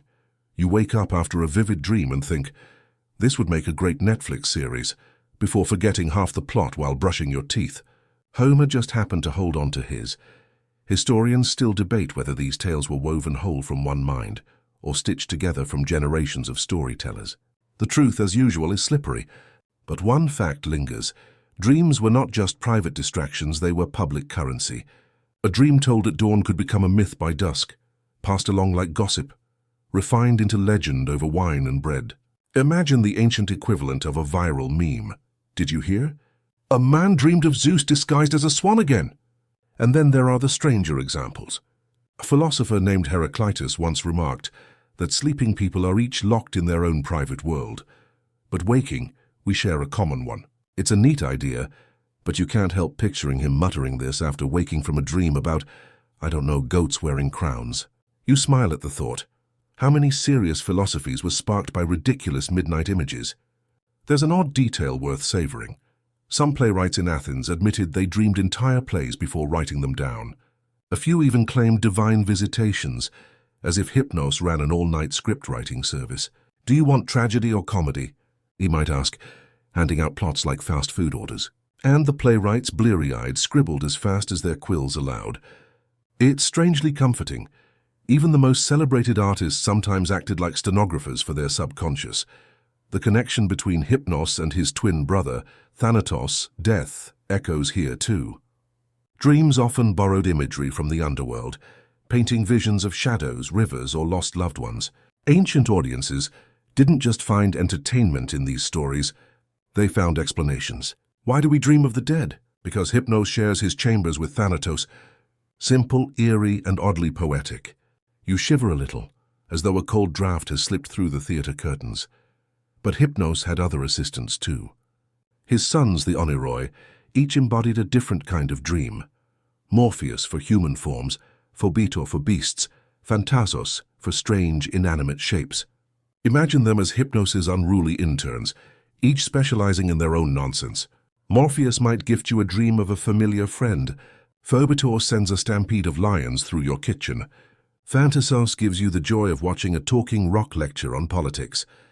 Ancient writers loved to name-drop these figures, half serious, half amused, as though they too enjoyed cataloguing the absurd.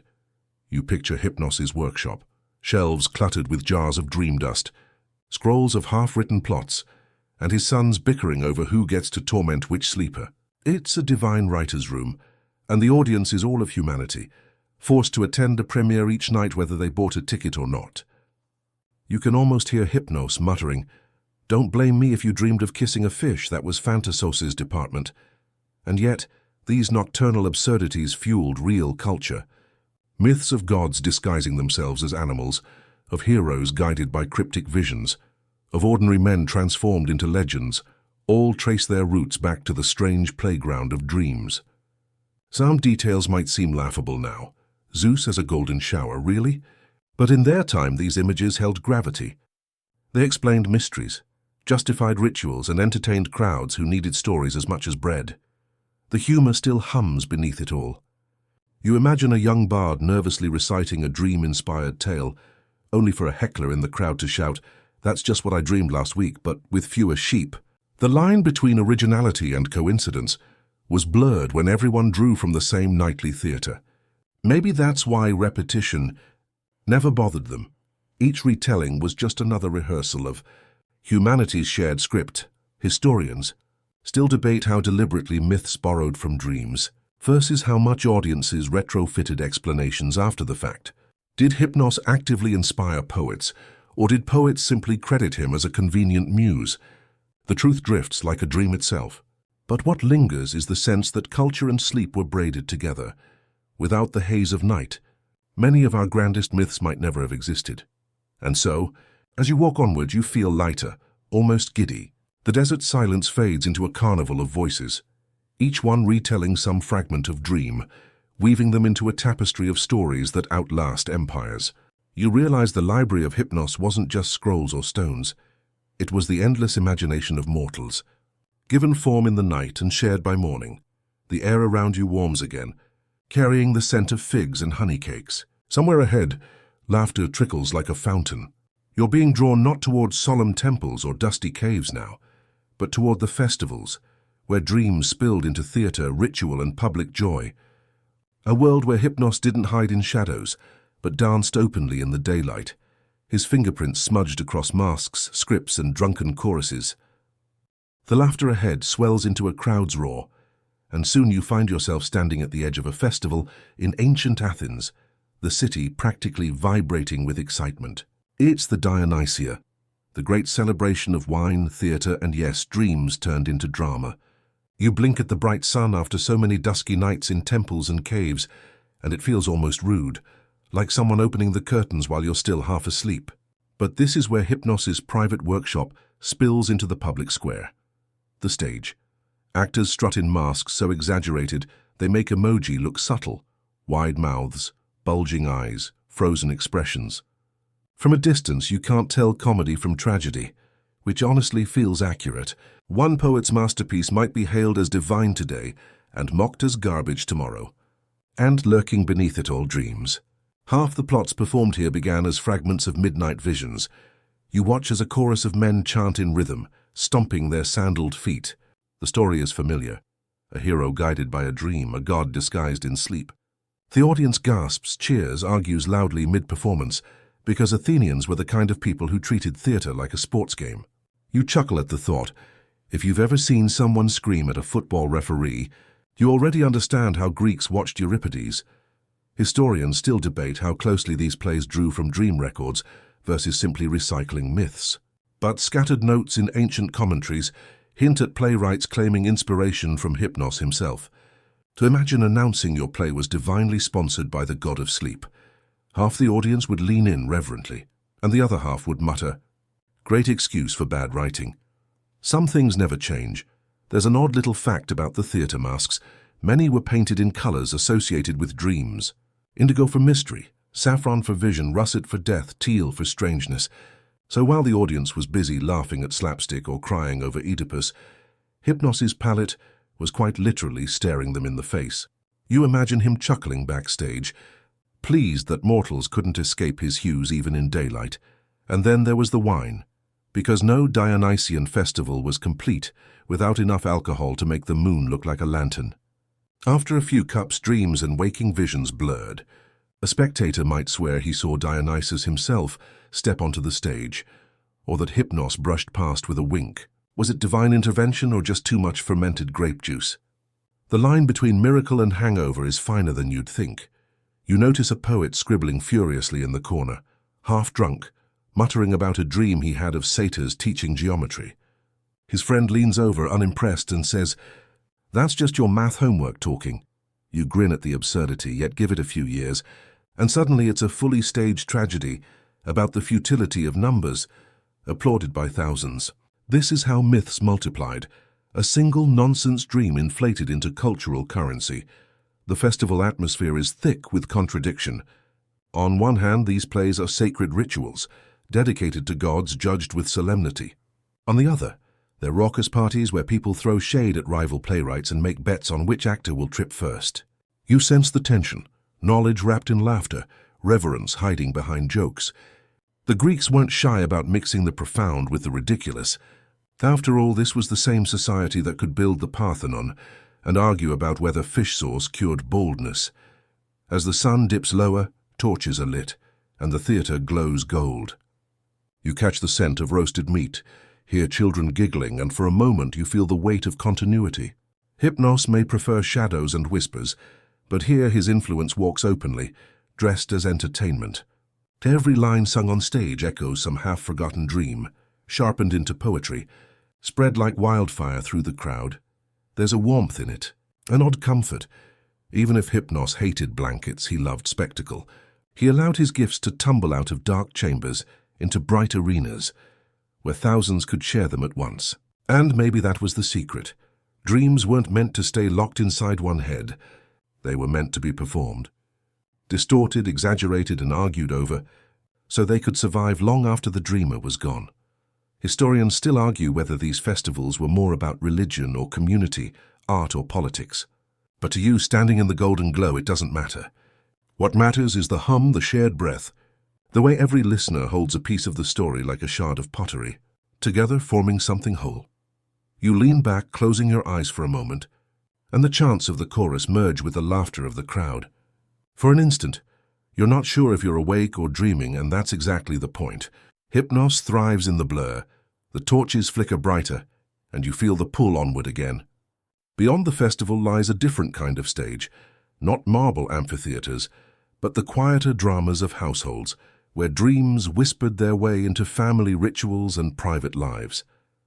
The theatre of public spectacle fades, and you drift toward the intimacy of hearthfires and lullabies, where Hypnos's touch grows subtler but no less powerful.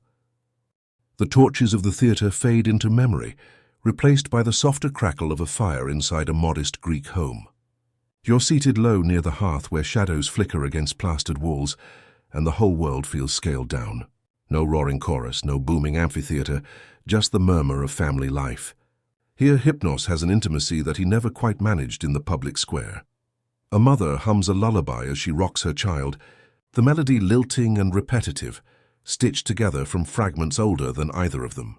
The words speak of stars guiding sailors, of gentle breezes, of Hypnos drifting down with wings soft as moths. The baby's eyes flutter, heavy as figs in late summer, and you swear you can almost feel the god of sleep himself bending low, brushing the child's forehead with a feathered touch. It's simple, but it's survival. A song passed from generation to generation, keeping memory alive through sound rather than scrolls. You notice, too, that the lullabies aren't always sweet. Some whisper warnings: don't wander out after dusk, don't anger the gods, don't trust dreams that promise too much. It's part comfort, part cautionary tale, like the medieval eat your vegetables or the bogeyman will get you, only with more marble statues watching from the corners. Historians still debate whether these darker tones were folk tradition or subtle attempts at bedtime discipline. You can almost hear a weary father muttering, "Sleep, or Hypnos will carry you away," and the child deciding immediately that unconsciousness is a safer bet. In another corner, you see an old man polishing an amulet, muttering a prayer before lying down. Some families wore protective charms at night, inscriptions scratched into bronze or carved into bone, hoping to guard against bad dreams. It's oddly relatable. You've probably clutched your phone at night like a talisman against boredom. The ancients just had better craftsmanship. One particularly strange fact: some amulets used tiny miniature scrolls tucked inside, texts written so small that only Hypnos himself was expected to read them. Imagine writing a note and sealing it away, fully trusting that only the god of sleep had the patience to squint at it. And then there's the household altar, small, often unimpressive, but glowing with oil lamps. A drop of wine, a sprig of laurel, maybe a scrap of bread offered before bed. These gestures weren't dramatic rituals. They were daily habits, as ordinary as brushing your teeth. yet each one tethered the family to their gods. To outsiders it might look quaint or even superstitious, but to the Greeks it was essential maintenance, like making sure the Wi-Fi router is plugged in before you try streaming. Skip the offering, and suddenly Hypnos might buffer your dreams with endless static. The children listen as their grandmother tells them a tale of Hypnos's cave, the one where no rooster ever crows, no wind ever stirs, and poppies bloom without end. Her voice is slow, rhythmic, calculated to lull the little ones to sleep. You feel yourself swaying with the cadence, as if being tucked in by her words. You wonder how many stories like this slipped into family lore, surviving not through scholars, but through bedtime whispers. Historians still argue whether such oral traditions faithfully carried myth or warped it beyond recognition. But in a way, accuracy doesn't matter. The point was comfort, continuity, the sense of belonging to something older than yourself. There's humor in these homes too. Picture a child waking from a nightmare and insisting that Hypnos had stolen their blanket. The mother rolls her eyes, mutters about the god's supposed hatred of covers, and tucks them in again. Or a husband waking with bedhead so spectacular that the wife insists Hypnos must have been playing tricks in the night. Even divine forces weren't immune to a little household mockery. And you can't ignore the smell, roasted onions still lingering from supper, oil lamps smoking faintly, the sharp tang of wool blankets not yet washed this season. Sleep here isn't sterile or grand. It's earthy, filled with textures and scents that anchor the divine firmly in the human. The presence of Hypnos isn't just mythic. It's practical, woven into family routines like sourdough or sweeping the floor. In these private spaces, you realize Hypnos reveals another side of himself. He isn't only the cosmic gatekeeper between worlds. He's also the quiet companion, the invisible guest who makes sure families wake up rested enough to trade, to farm, to survive. Without him, children grow cranky, adults stumble, households fray. He's less dramatic here, but no less essential. As the fire burns lower, you hear the faint chorus of snores rising around you. Different timbres like a badly tuned choir, the high whistle of a child, the rumbling bass of a grandfather, the interrupted cadence of someone dreaming restlessly. It's both ridiculous and soothing, proof that Hypnos's work is thorough. Everyone is claimed, whether gracefully or awkwardly. The household shrinks into silence except for the occasional pop from the fire. You catch the faintest glimpse of a shadow, feathers brushing past the rafters, a suggestion of wings.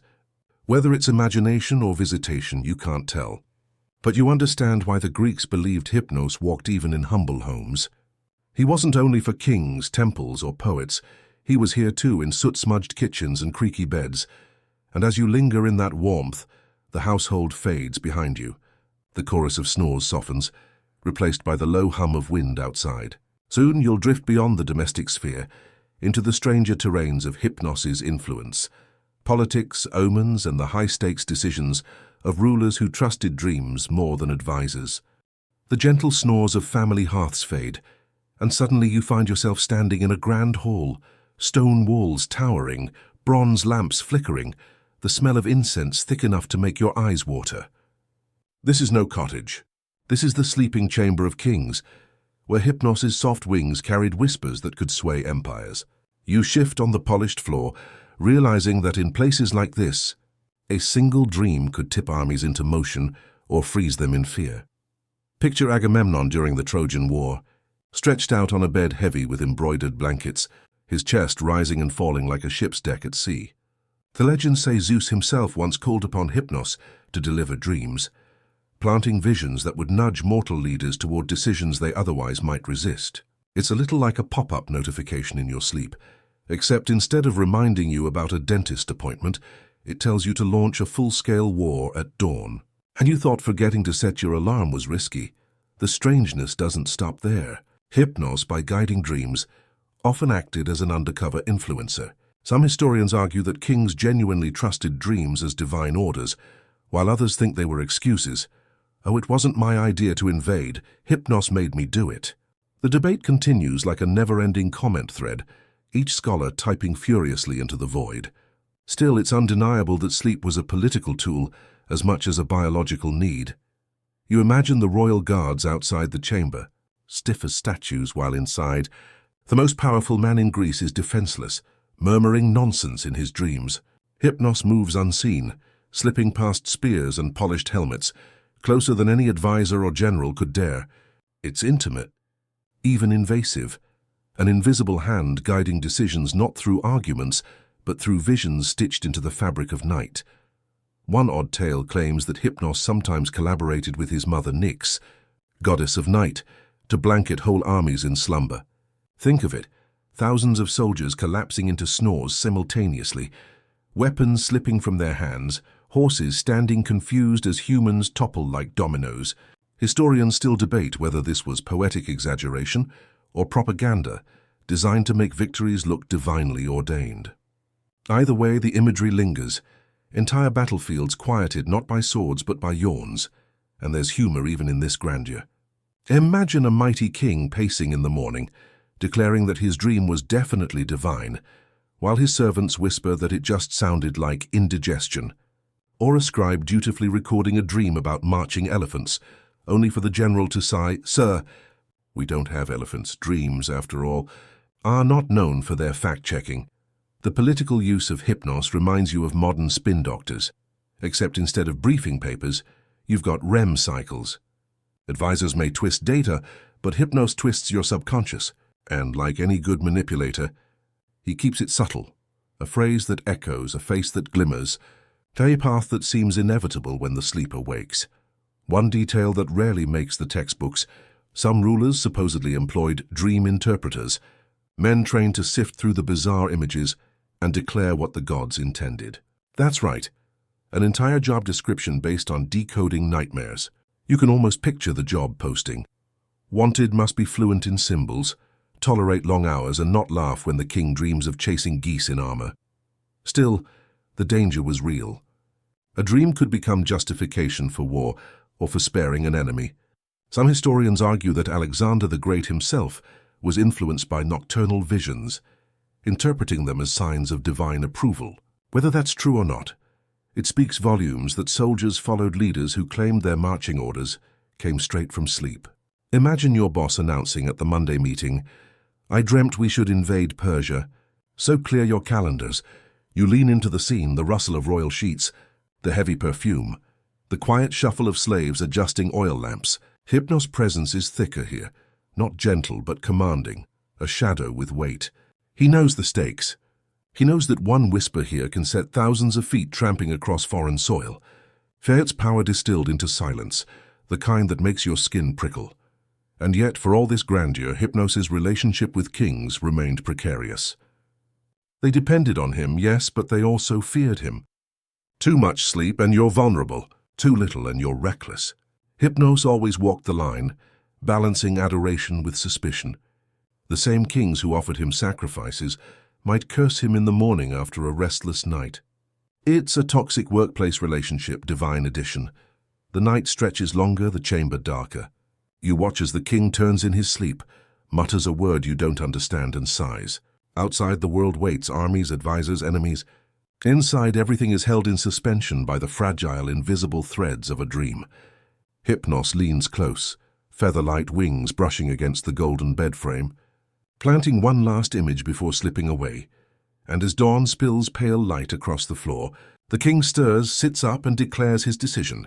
He doesn't credit Hypnos, of course. He never will. But you saw it. You know the truth. Last night it wasn't strategy or diplomacy that steered him. It was the god of sleep, grinning softly in the shadows, hating blankets but loving influence.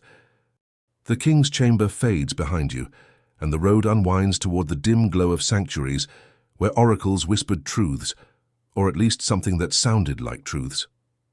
Here Hypnos slips easily into shadows, for prophecy and dream are cousins, both speaking in riddles that leave mortals scratching their heads.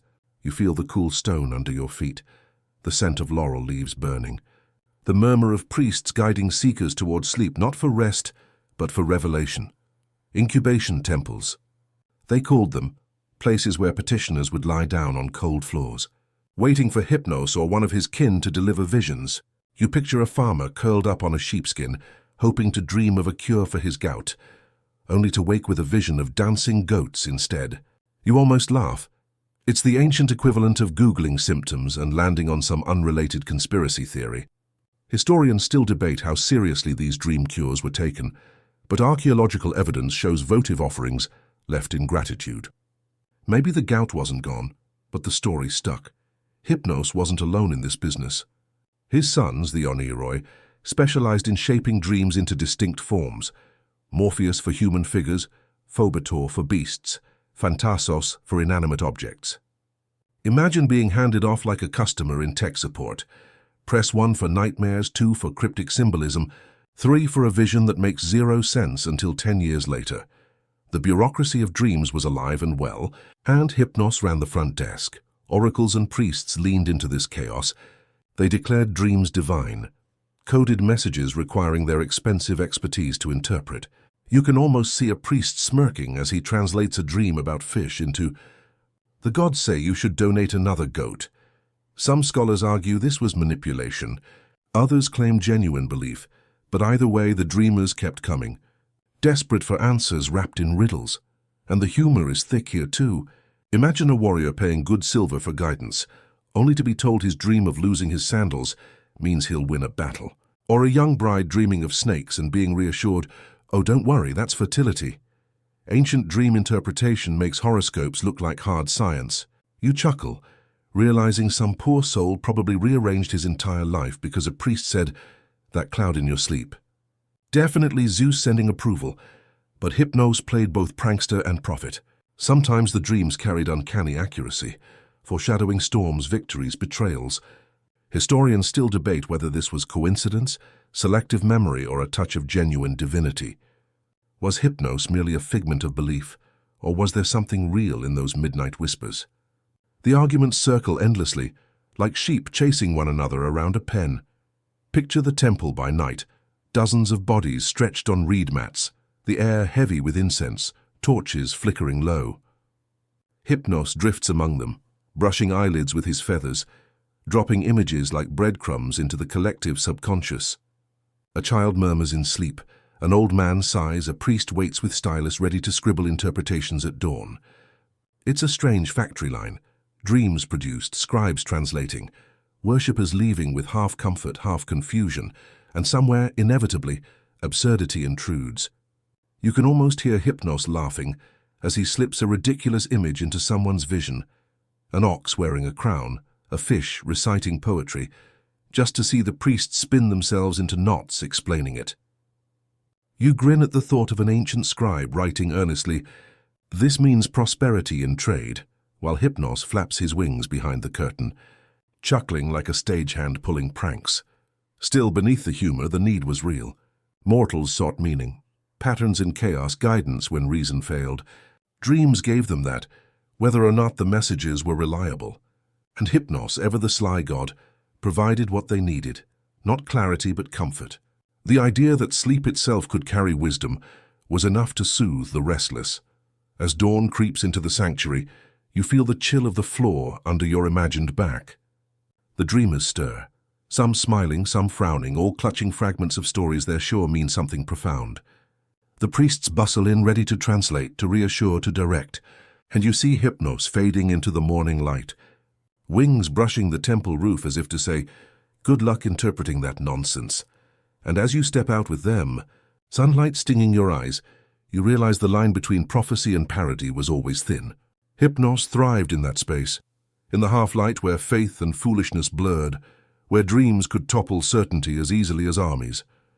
You leave behind the incense-thick temple halls, and the night reshapes itself into the cramped quarters of poets, their wax tablets and scrolls scattered like discarded pillows.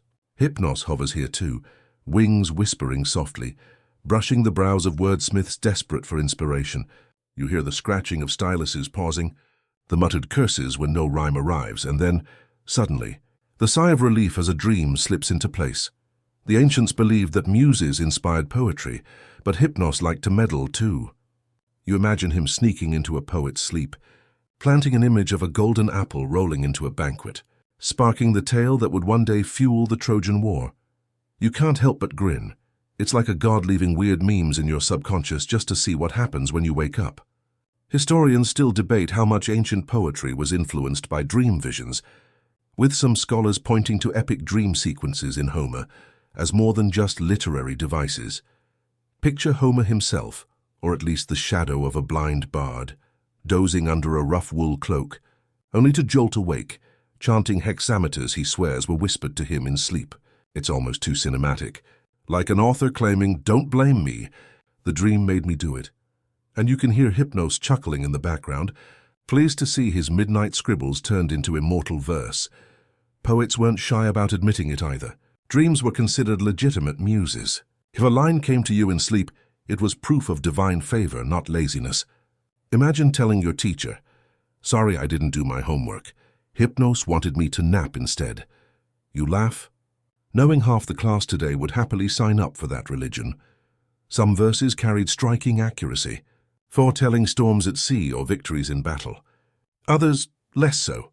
You picture a scribe waking up certain he'd composed a masterpiece, only to find his tablet covered in the ancient equivalent of scribbled nonsense, like dreaming up a Nobel Prize speech only to wake with drool on your pillow. Scholars still argue whether these dream-inspired lines were genuinely brilliant or just romanticized after the fact. But the pattern remains. Hypnos was always hovering near the ink, and of course, there were the bizarre dream epics. Poems so strange you wonder if they were art or just sleep paralysis episodes written down. Talking animals dispensing wisdom, rivers that laughed, stars that argued with mortals. You shake your head, amused. It's like ancient fan fiction, fueled not by caffeine but by REM cycles. But it wasn't all absurd. Dreams gave poets freedom to say dangerous things. Wrapped in the excuse of sleep, a poet could critique kings, question gods, or hint at scandals without being punished. "It wasn't me," he could claim. "It was just a dream." Hypnos became a convenient scapegoat, the divine loophole for subversion. Some historians even suggest entire political commentaries were hidden in dream poems, disguised as harmless fantasy. Whether true or not, the suspicion lingers. Like footnotes in the margins of history, you almost laugh again, imagining Hypnos rolling his eyes. "Great, I give you a vision of cosmic order, and you turn it into gossip about your neighbor's goat." But maybe that was the point. Dreams democratized myth. They allowed ordinary scribes to shape extraordinary tales, to slip their voices into the great chorus of Greek storytelling. The image that stays with you is tender. Though a poet stirring from sleep, candle stub flickering low, hurriedly scratching down a half-remembered verse, while the dream still clings to his eyelashes.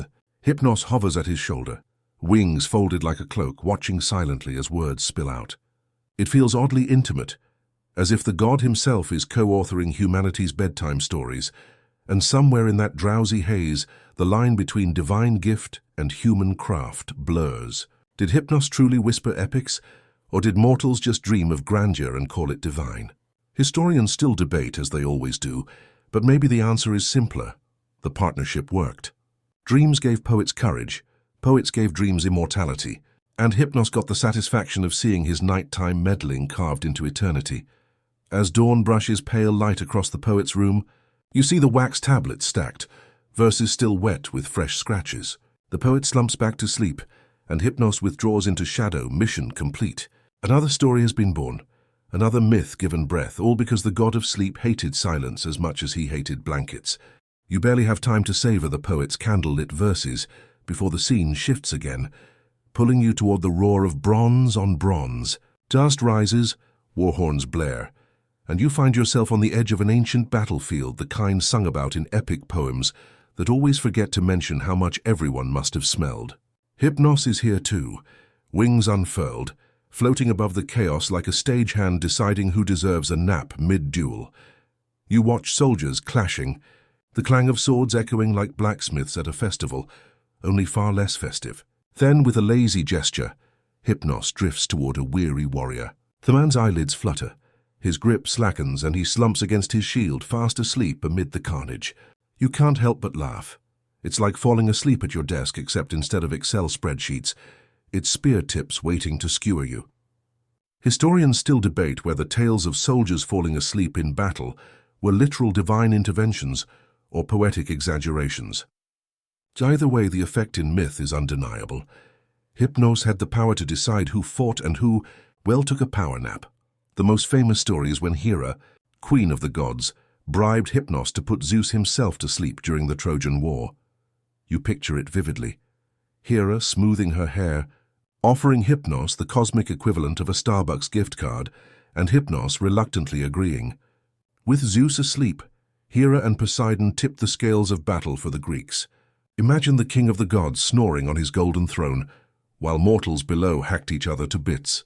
If you've ever fallen asleep during a work meeting and woken up to discover your co-workers have rewritten the whole project, you get the idea. Hypnos didn't get away easily, though. Zeus wasn't exactly forgiving when he woke. There's a tale of Hypnos hiding with his mother Nyx, the goddess of night, because even Zeus knew better than to cross her. You almost smirk at the thought of Zeus, storm god supreme, sulking like a scolded child while his mother figure shielded a sleep dealer. Historians still argue whether this myth reflects older traditions of night as more powerful than even the Olympians. But either way, it's telling that Hypnos survived his stunt with nothing worse than a reputation for sneakiness. On the battlefield, you notice Hypnos doesn't play favorites. Sometimes he drifts toward a Trojan, other times toward a Greek. To him, sleep isn't a matter of loyalty. It's a natural force. You imagine soldiers muttering, "It wasn't Achilles who bested me. It was just Hypnos pulling a prank." A ridiculous excuse, but one that could almost work. And while warriors fell unconscious, dreams bloomed. Ancient accounts describe soldiers seeing visions of victory or doom in their brief slumber, stumbling awake, convinced they'd glimpsed fate. You chuckle. It's like taking a 5-minute nap and waking up sure you've solved all of life's problems, only to forget them by lunchtime. Yet in myth, those dreams swayed morale, shaping strategies as much as actual weapons. There's humor, too, hidden in the grimness. Imagine the camp after a long day of fighting. Warriors collapsing around fires, still in armor, snoring louder than the oxen tethered nearby. Hypnos strolls through the tents like a librarian shushing a noisy reading room, except his version of shushing is planting heavy dreams that knock even the most restless soldier out cold. The next morning, half of them claim prophetic visions. The other half admit to nothing more than drooling into their helmets. Scholars still debate whether dream interpretation manuals used in military camps were genuinely believed or just a way to give anxious soldiers some comfort before battle. But the battlefield wasn't Hypnos's only playground.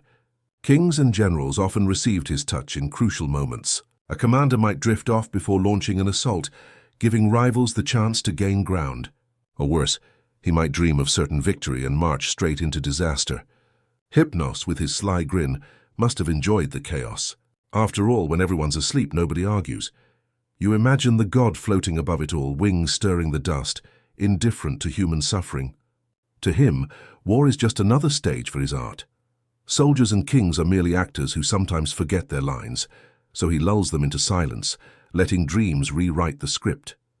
It's chilling and absurd all at once, like watching a video game where the pause button works on real life. And yet, there's tenderness too.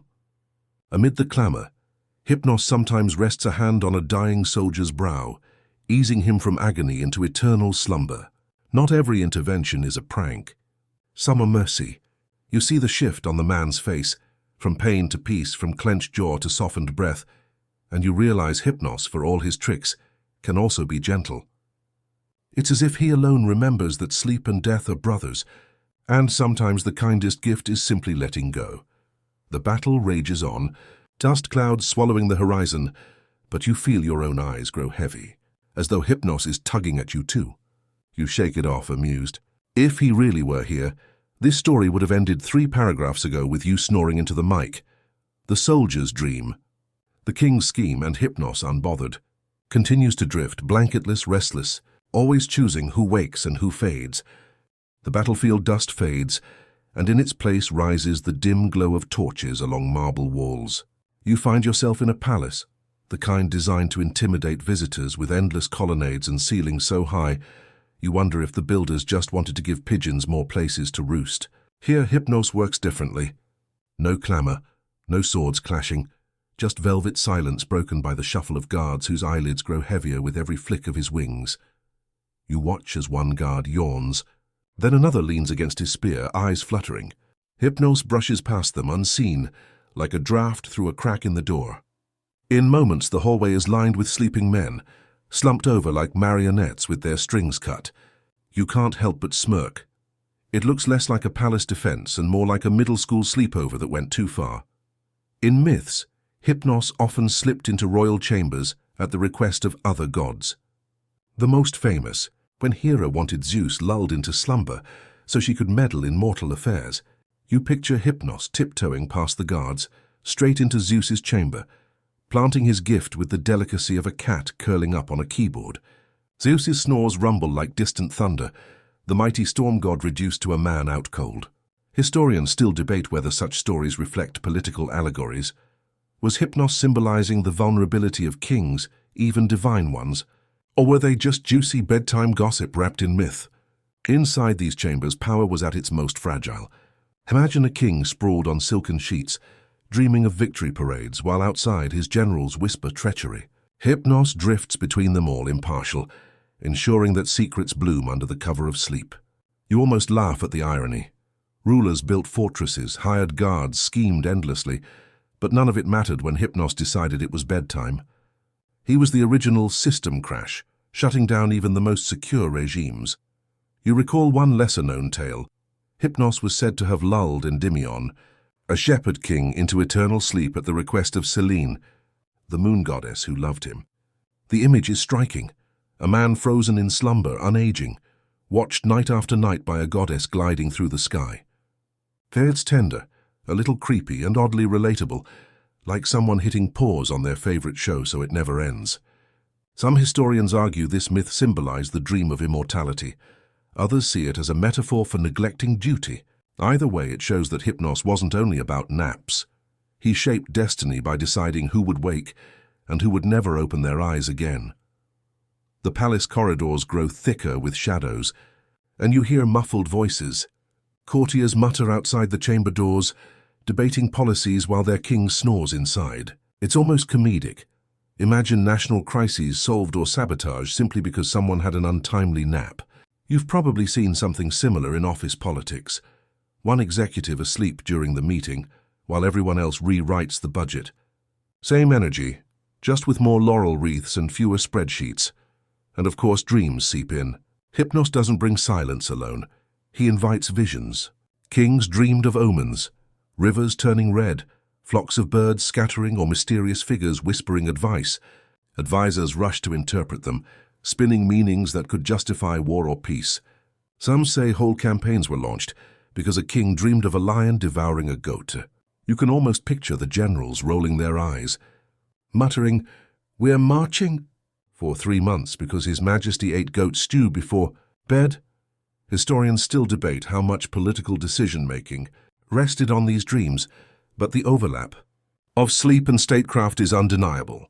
The humor hides a darker truth. Hypnos's power meant that trust itself was fragile. A ruler might wonder, was his slumber natural or engineered by a god, or worse, by a rival bribing that god?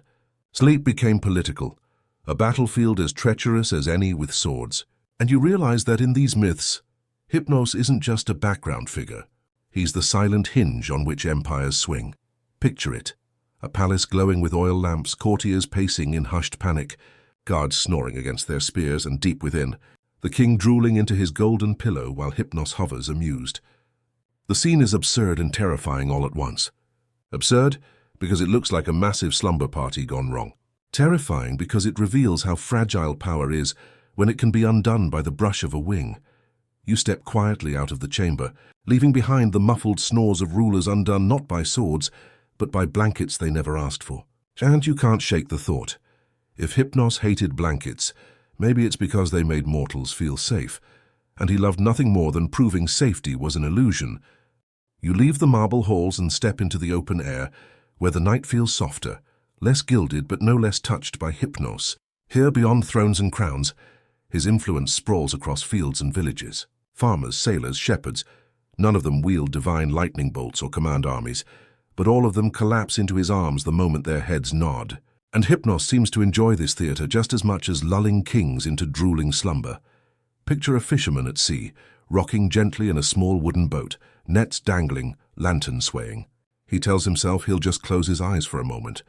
Hypnos settles beside him, stroking his brow, and before long the man snores softly as the boat drifts off course.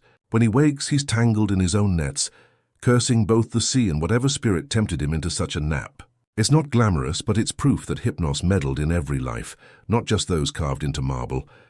In ancient stories, sailors especially feared drowsiness. A single doze at the tiller could mean shipwreck on hidden rocks. Some accounts even mention charms hung on ships, herbs burned, prayers muttered, to keep Hypnos away. Did they work? Probably as well as a modern energy drink during a 3 a.m. road trip. Helpful, until you blink too long and realize you've missed your exit. Historians still debate whether sailors really saw Hypnos as a lurking danger, or if storytellers exaggerated it. But the imagery lingers, waves, stars, and the invisible god of sleep stalking the deck. On land, shepherds weren't spared either. Alone on hillsides, wrapped in saffron-colored cloaks, they fought drowsiness with songs or by tossing stones in the dark to keep themselves alert. And still Hypnos crept in. There's a story of a shepherd who fell asleep only to wake and find half his flock wandering miles away. You imagine his neighbors teasing him mercilessly. Maybe the sheep just needed a vacation, huh? Humor mixes with warning, because in a world where survival depended on wakefulness, a stolen nap could cost dearly. But Hypnos wasn't all sabotage. Sometimes his visits were merciful. A farmer bent double after long harvest days might collapse under a tree, his dreams filled with golden fields, rippling forever in the breeze. For that short time, aches eased, time stretched, and even poverty retreated. These were Hypnos's small acts of grace, as if reminding mortals that life was more than toil. It's oddly comforting. The same God who could topple kings also soothed peasants with a nap that felt like a feast. The truth is, ordinary people lived on the knife's edge between exhaustion and survival. Sleep wasn't luxury. It was gamble. Fires could spark, animals could stray, thieves could raid. And yet they slept because what choice was there? Hypnos demanded surrender. It's almost funny. Mortals stacked defenses against enemies, stored grain against famine, lit lamps against darkness. But against Hypnos? No defense worked, not even stubbornness. He was the original reminder that no matter how important you think you are, eventually you're going to nod off with your mouth open. You can almost hear the chorus of complaints. Farmers muttering, "I'll never nap again," only to snore mid-sentence. Sailors swearing they'll resist, only to slump over the rudder. Shepherds promising vigilance, then waking to find goats chewing on their cloak. It's the same comedy you see today, when someone declares they'll just rest their eyes and wakes up 3 hours later, with a crease on their cheek. Different millennium, same story. There's one odd myth tucked among these tales. Some whisper that Hypnos wandered village to village, disguised as a weary traveler. If someone offered him food and a bed, he blessed their household with deep healing rest for months. But if they turned him away, their nights were plagued with tossing and half-dreams that left them more tired than before. Was it literal? Maybe not. But you can imagine the moral. A warning to treat strangers kindly, for you never knew when sleep itself might knock at your door. Historians still debate whether this tale was about Hypnos or just another form of social etiquette wrapped in myth. But either way, it worked. Hospitality wasn't just courtesy, it was self-preservation. So here in the quiet lives of mortals, you see Hypnos not as a trickster or conspirator, but as constant presence. He turned exhaustion into surrender, boredom into dreams, danger into missteps. He was both curse and comfort, equalizer of men, proof that whether king or shepherd, sailor or scholar, you'd eventually droop, slump, and give in. You smile at the thought. Hypnos never needed palaces to show his power. A simple farmer's snore in the fields was evidence enough. And maybe that's why myths held him in such curious awe. He wasn't flashy like Apollo or dramatic like Dionysus. He was quiet, relentless, inevitable, the god you couldn't avoid, even if you tried. You walk past those sleeping farmers, drifting sailors and nodding shepherds, and realize something simple yet profound. Hypnos didn't hate blankets because they were warm. He hated them because mortals thought blankets kept them safe. And nothing, not silk sheets nor wool cloaks, could ever guard against the hand of sleep. You wander deeper into the hush, and soon the ground beneath you softens as if made of mist. Here Hypnos doesn't walk alone. This is the realm where dreams bloom and dissolve, a shifting garden tended not only by him, but by his children, the Oneiroi, a brood of shadowy shapes who carried visions into mortal sleep. It's like stepping backstage at a theater and realizing the whole play of human dreaming is choreographed, cast and sometimes sabotaged by an invisible family of night workers. Chief among them was Morpheus, the dream shaper. His name, you realize, is where we get that odd word morphine, a drug meant to numb pain and coax rest. Fitting, since Morpheus was the one who molded dreams into recognizable forms.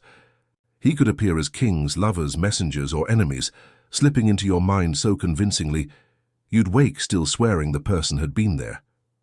You think of him as the original special effects director. No green screens, no CGI. Just straight-up immersive illusions dropped straight into the subconscious. But Hypnos wasn't always pleased with this showmanship. He ruled sleep, the heavy velvet curtain.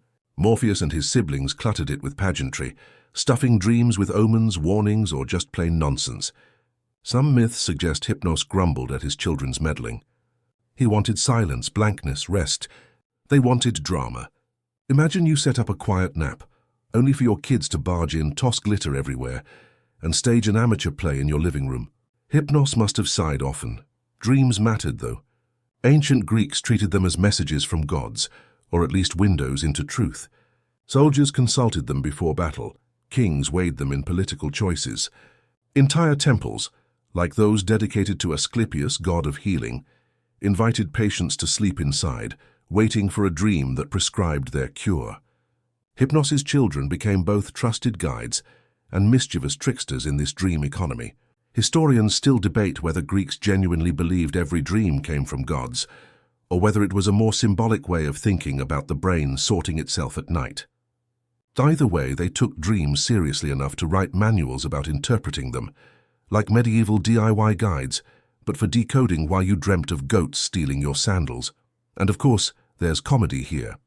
You can picture a poor farmer waking from a dream about abundant harvest, immediately planting extra fields, and then watching them fail miserably. Was it a divine message, or just Morpheus playing a prank? Ancient dream interpreters charged fees to decode such visions, which feels suspiciously like the fortune tellers at fairs who promise meaning in a squiggle of palm lines. Some things never change. Human beings hate not knowing, so we pay anyone who promises an answer, even if it's nonsense with nice calligraphy. Yet sometimes, dreams seemed eerily prophetic. Myths tell of Agamemnon receiving a false dream before the Trojan War, convincing him to launch his fleet. The story blames Zeus for sending the dream, but Hypnos and his brood linger in the background. Did they deliver it willingly, or were they compelled? The lines blur. Dreams became both weapons and warnings. In this sense, Hypnos's children weren't harmless. They were couriers in wars fought not only with spears, but with whispers in sleep. And here's a weird fact. Some Greeks kept dream incubation diaries, recording their nightly visions like you jot down calories in an app today. These diaries, filled with half-legible scribbles, tried to track patterns, to find meaning in nightly nonsense. You imagine the oneiroi peeking over shoulders, smirking, "Oh, so you think you understand our work now?" The arrogance of mortals amused them, no doubt. Historians still debate how widespread these practices were, but scraps of such records survive, proving that even in antiquity, people couldn't resist oversharing their dreams, just without the Instagram captions. Hypnos himself remained more aloof in this realm. He wasn't the one painting dreams. He was the gatekeeper, deciding when you crossed into that slippery world. And in myths, when gods needed mortals deceived or soothed, they went first to Hypnos, not Morpheus. He was the one who could silence the waking mind. Without him, no dream could land. You might say he was less director, more bouncer. He let his kids perform inside your skull only after he'd dimmed the lights. You chuckle at the thought of Hypnos, rolling his eyes as Morpheus conjured yet another melodramatic vision of lovers parting or kings triumphant. Maybe that's why blankets annoyed him so much, mortals clutching them, hoping for safety, when really the battlefield wasn't outside but inside their own minds, where his offspring played uninvited. Blankets kept the body warm, sure, but nothing stopped dreams from dragging you into labyrinths of nonsense. And yet for all his irritation, Hypnos seemed to tolerate his children. Maybe he even loved them in his quiet way. After all, without dreams, sleep is just a blank page. With them, it becomes a story. And maybe Hypnos understood that even when the stories were confusing, frightening, or absurd, They made sleep richer, more human. They turned his silence into a stage, one that echoed far beyond night. So here in the land of dreams you realize Hypnos isn't only the god of shutting eyes. He's the god of handing you over, sometimes reluctantly, to the scribbles of his children who carve their graffiti across your subconscious. And when you wake, groggy and confused, blankets twisted around you, you can almost hear him mutter, "Told you those blankets wouldn't save you." You slip deeper into this wandering tale, and suddenly the air thickens with incense, the kind that clings to your throat like dust wrapped in honey. Before you rises a temple, not grand like the Parthenon with marble glittering in the sun, but quieter, more intimate, built for those who wanted not statues but sleep. This is one of the sanctuaries of Asclepius, god of healing, where the faithful came not for sermons but for dreams. And who else do you think handled the night shift? Hypnos and his brood, of course. The ritual was called incubation, which sounds like something you'd do with eggs, but here meant curling up in a sacred dormitory, waiting for divine house calls. Pilgrims bathed, offered sacrifices, sometimes even rubbed oils on themselves to purify before lying down on pallets of straw. Then, under the heavy air of lamps and whispers, they prayed for healing dreams. Some claimed they saw Asclepius himself appear, serpent-entwined staff in hand, prescribing cures with godlike bedside manner. Others saw cryptic visions, herbs, rivers, strange figures, that priests later interpreted.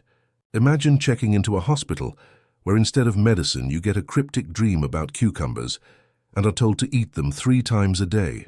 That was healthcare ancient style. But here's the twist. It wasn't only Asclepius at work. Hypnos and his family were the actual mechanics behind the scenes, lowering visitors into sleep, guiding the visions, sometimes even scaring them awake. The Greeks rarely mentioned Hypnos directly in these healing stories, but think about it. Without him, no dream could unfold. He was like the stagehand who never takes a bow, but without whom the play collapses. Historians still debate whether priests used tricks, smoke, herbs, even snakes slithering through the halls, to prompt dreams, or whether the visions were entirely self-spun. Either way, the patients believed, and that belief alone often healed. Some cases recorded are oddly specific. One inscription claims a man dreamt Asclepius told him to laugh more, and his chronic pain disappeared. Another describes a woman told to eat pork blood mixed with honey, which sounds like a prank gone too far. A few patients even reported bizarre surgical dreams, where Asclepius cut them open, fixed them, and they woke healed. You can picture Hypnos smirking in the background, whispering, "Sure, blame Asclepius, but I'm the one who got you to sleep through it." And then there's the strangeness. Not every dream cured. Some frightened people, leaving them more unsettled than before. A dream of endless water, a snake hissing too close, or a vision of loved ones already gone. Were these malfunctions of Hypnos's dream factory, or intentional lessons? The priests naturally claimed everything was meaningful. You can almost hear them shrugging. "Ah yes, that nightmare about drowning. Clearly you must drink less wine." Practical advice wrapped in divine packaging. Even rulers sought these dream temples. Kings and generals traveled to sanctuaries, hoping for divine guidance. Imagine an emperor rolling out his blanket. Yes, probably one Hypnos hated, onto the temple floor, waiting nervously for bedtime instructions about war. Sometimes the answers were direct, sometimes maddeningly vague. And when the vague prophecies failed, no one blamed the gods. They blamed themselves for not interpreting correctly. You've got to admire the system, a business model where the customer is always wrong. And yet people kept coming, because the dreams, however cryptic, gave comfort. They felt personal, tailored, like divine whispers slipped under your pillow. And Hypnos, though rarely named, was always there, ensuring the whispers could reach them. You wonder if he resented being a supporting character in these healing dramas. He provided the velvet curtain, the silence, the canvas, and still the applause went to Asclepius. Maybe that's why Hypnos grew crankier about blankets, mortals giving credit everywhere else, while forgetting the one who tucked them into oblivion. Here's an odd fact. Some sanctuaries recycled parchment scraps to record dreams, meaning fragments of medical prescriptions, tax receipts, or even love letters sometimes ended up backing someone's vision. Layered texts, dreams scribbled over old debts, created archives stranger than any library. Centuries later, archaeologists found these scraps, piecing together the absurd collage of divine advice and mundane bookkeeping.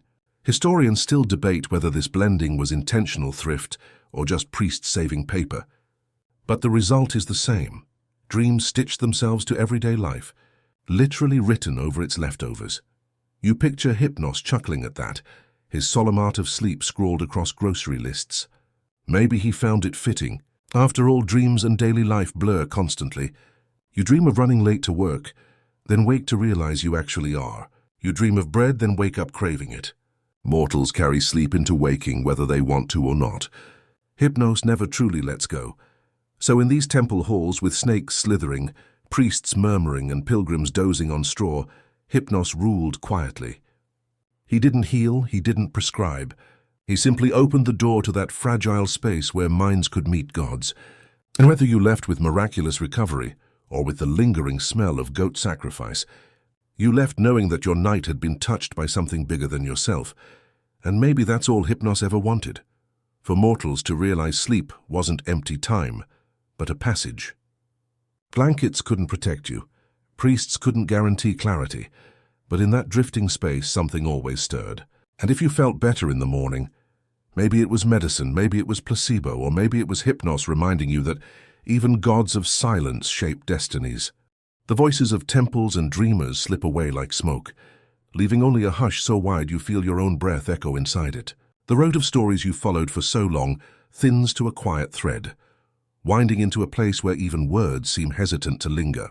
You sense Hypnos nearby, not as a figure standing, but as a weightless presence like a hand that steadies your shoulder without touch. His dislike of blankets, that little cosmic quirk, no longer feels like annoyance. It feels like philosophy, as if he always wanted you bare to the air, uncloaked, unhidden, so that sleep could wrap you more honestly than any fabric could. Here the myths lose their sharp edges.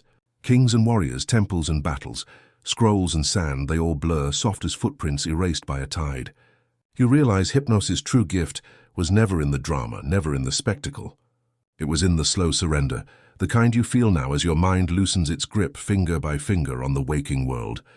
Historians might still argue over which ruins hid libraries, or which priest coaxed which dream. But the debate itself feels distant, like voices from a hallway fading as the door closes. The air grows thick with gentleness. You picture ancient torches dimming one by one, until the only light left is starlight, scattered thin as dust. Your steps slow, sand underfoot becoming less grain and more cloud, carrying you as though it wants you to rest. In that dimming space, Hypnos hums, soft, tuneless, like the kind of song you don't remember learning but somehow know. You feel your chest loosen. You feel the story slipping away, and for once you don't chase it. The fragments of myths flutter like moths, Nyx brushing your hair with her night-dark fingers, Thanatos watching quietly but staying his hand, Morpheus smiling faintly from the corner of your mind. Even Hermes, chattiest of them all, falls silent here, as though even he knows this is a place for quiet. All those gods and heroes you've wandered among flatten into shadows, patient, waiting to dissolve. You breathe once more, long and slow. The edges of your thoughts blur. The memory of Hypnos' blanket grudge curls into humor. You imagine him rolling his eyes at mortals fussing with quilts and covers, muttering, "You'll fall asleep whether or not your toes are warm." It makes you smile faintly. Even as your jaw relaxes and your body sinks deeper, the desert you've walked so long folds into meadow, then meadow folds into mist. The crackle of old parchment becomes the soft rustle of sheets. The voices of markets, temples, and firesides slip down into nothing but a hum. The whole journey was only ever an invitation to arrive here, at this moment. When every sound quiets and every image fades into a lull, the final truth is simple, almost embarrassingly so. Hypnos doesn't need libraries, temples, or myths. His realm begins the moment your eyelids lower and your breath evens. His power isn't in stories told, but in silence shared. You realize you've been walking in circles all along, only to end where you began, inside the gentle weight of sleep. So let yourself float. Let the warmth of your own breath gather around you, softer than any blanket Hypnos could ever hate. Let the myths fade like forgotten lullabies. Let the gods dissolve into the backdrop of night. And let Hypnos, patient and wry, guide you into the place where even stories fall quiet. The world narrows. The rhythm slows. The hush thickens.